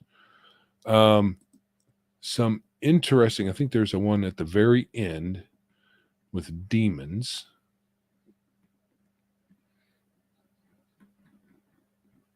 Yeah, there is an article here because this is a very old article, which references Elder's Wizardry, which was the sole repository of demon material for the game. And it instead of having just all your demons being standard, it has a neat table here for you to generate your demons on the fly, and it doesn't take up that much space. And you can make all kinds of. It doesn't have any indication here how many different combinations there are, but it looks like you can have lots of demons that are very different from each other, which is pretty cool. Instead of, you can pull a ringer and say, here's a demon, and make it maybe look like a particular demon, but have it have different abilities. So you can throw off the players a little bit, which is fine. We need to be kept on our toes. This is an early cartoon. Not the best illustration here, kind of indicative of early art for D&D.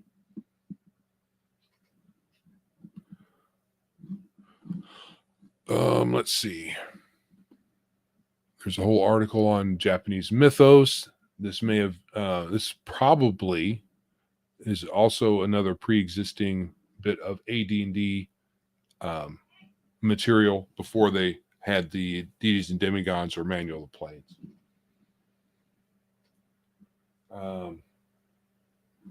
But I really think this is a cool window into the past.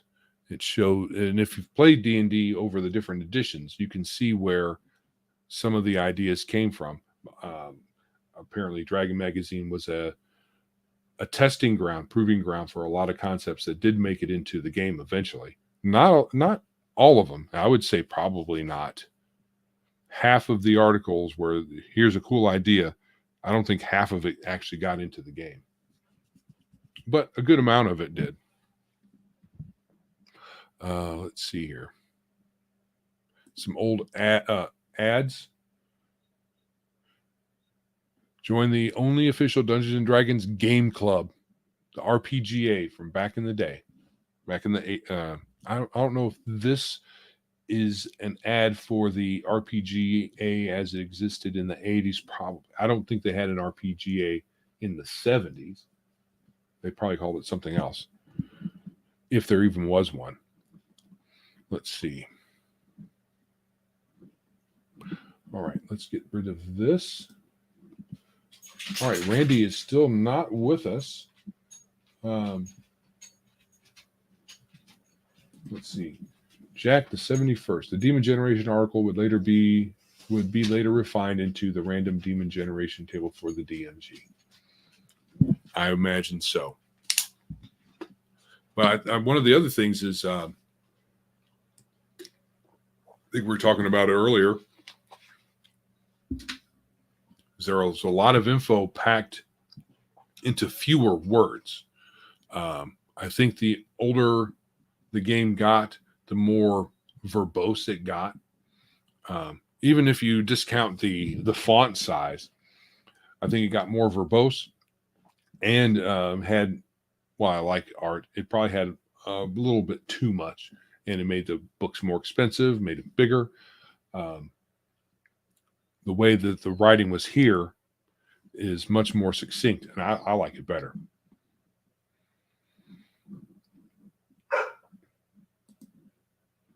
Let's see here.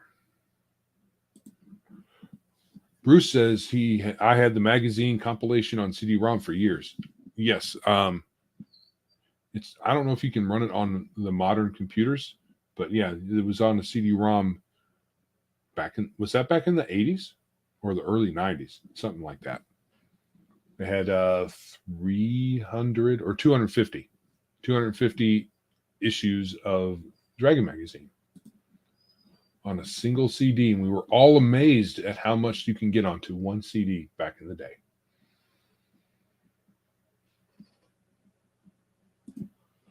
Bruce also says the better rag at the time was the House magazine for Judges Guild in the late 70s. Once it became Dragon magazine, then the quality started to take off, roughly 82. Do you remember what the name of that was? That would be cool to find out. I might have seen that magazine a couple times. I never bought it. I liked a lot of the old Judges Guild stuff. They had a similar problem with layout, but they did pack in a lot of stuff into a small space.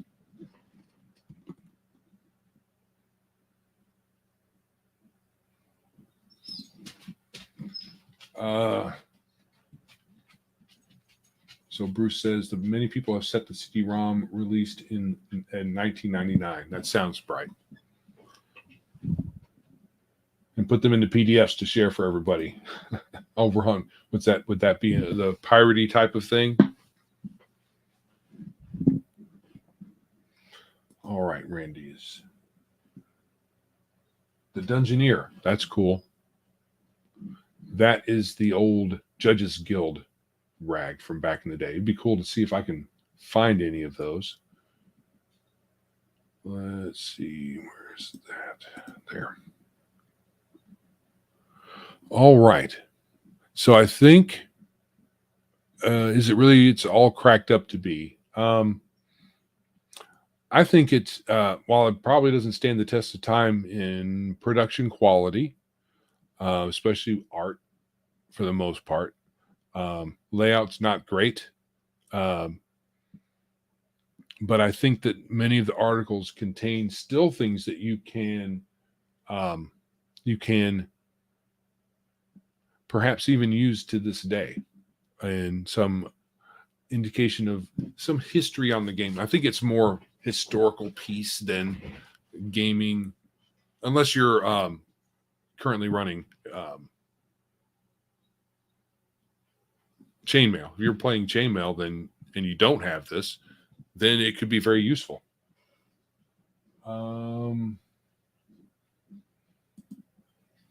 We haven't got to that yet, Martinson, but we will.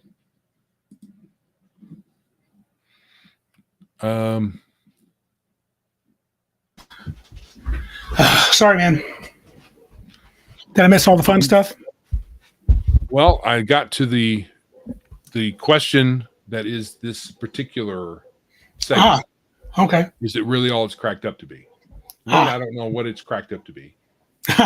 So my thought is, yeah, did you like it? Does it ring like, hey, yeah, this is good stuff? It's more, for me, it's more of a nostalgia. It's more I agree. nostalgic than it is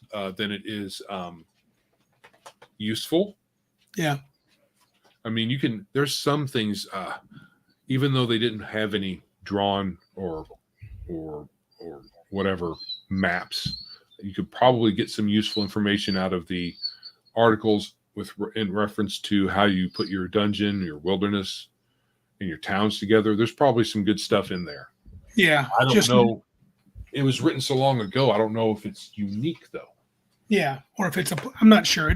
It seemed only moderately applicable. It's funny that, I have the first Gygax magazine. I never got a second issue. I did too. I have a bunch of the Kobold quarterlies. Magazines like that, and currently Mad Scribe magazine's coming out. Anvil's going to be out, but that's more of a story magazine. I would love to see magazines make a comeback. I'm going to collect as many as I can related to gaming that are good.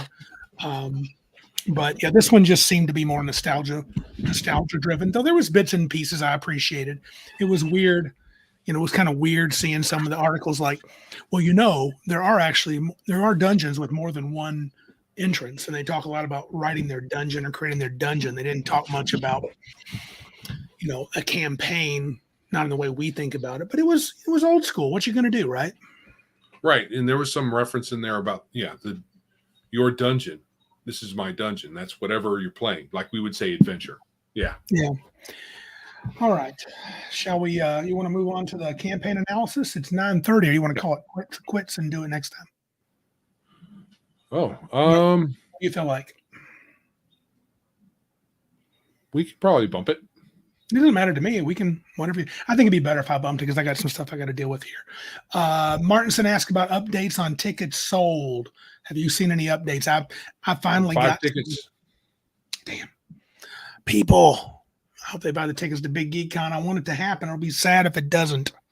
So, yeah, I put it out there on OSR Conservative RPG Facebook group.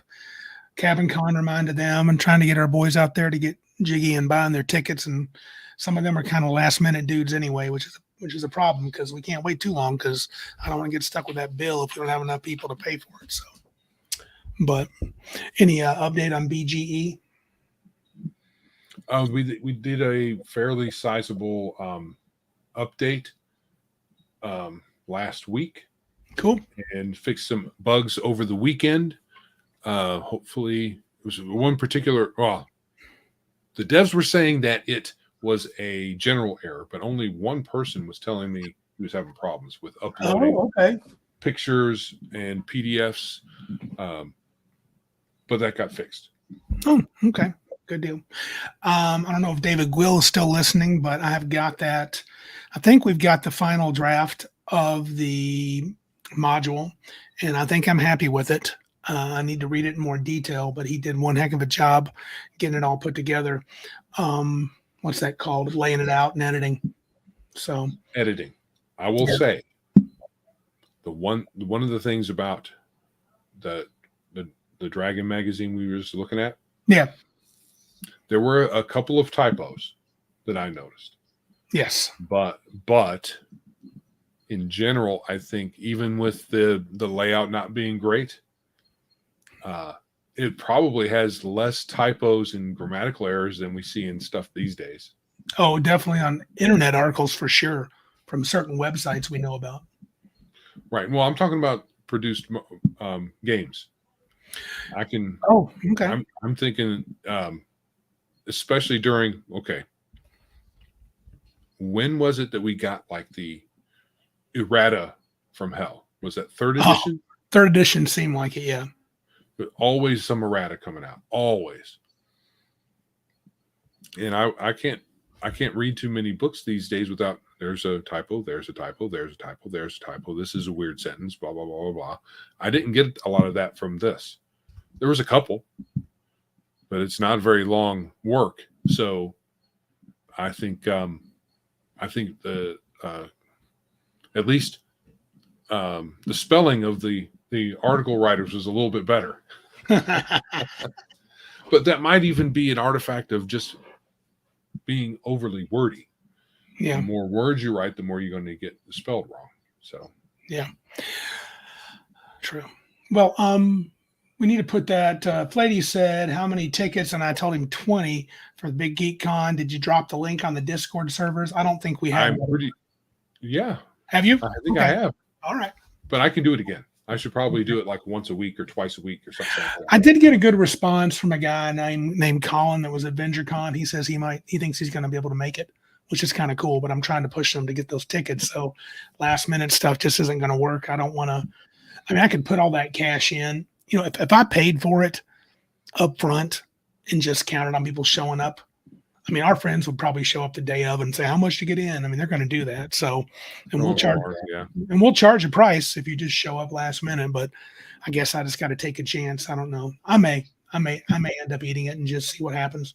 See if I can put faith in our showing up and paying. So, but I don't know if I would want to charge $30 if you paid the day of. I think I'd say 40. So, who knows? Maybe I'll do it.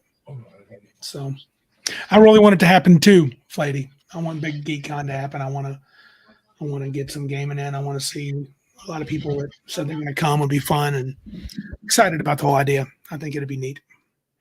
Joe seems to have headed out right away, but so yeah, I think he's back. Well, All right. You about ready to call it, dude? Yeah. All right.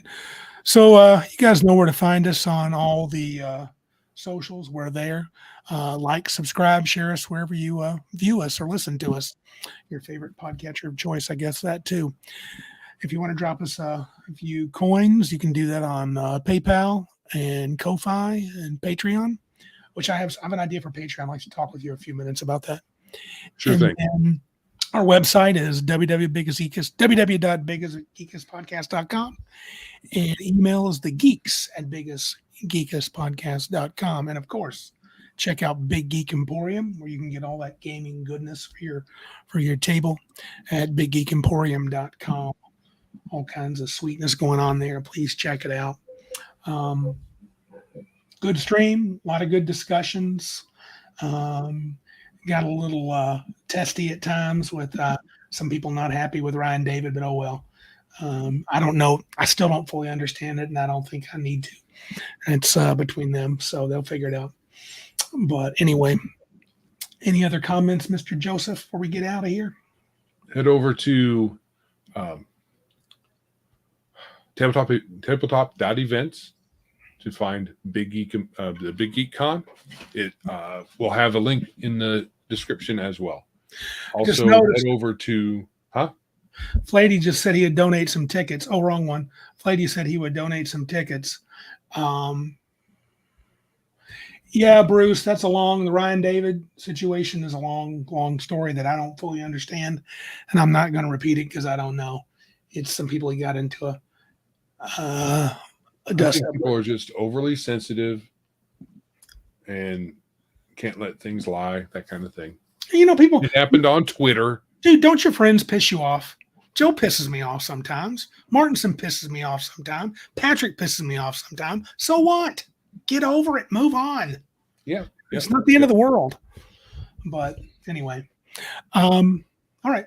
Well, this is Randy. And this is Joe. And remember, if you can't be big like us, then be geeks like us. And dragons do rule, Flatey.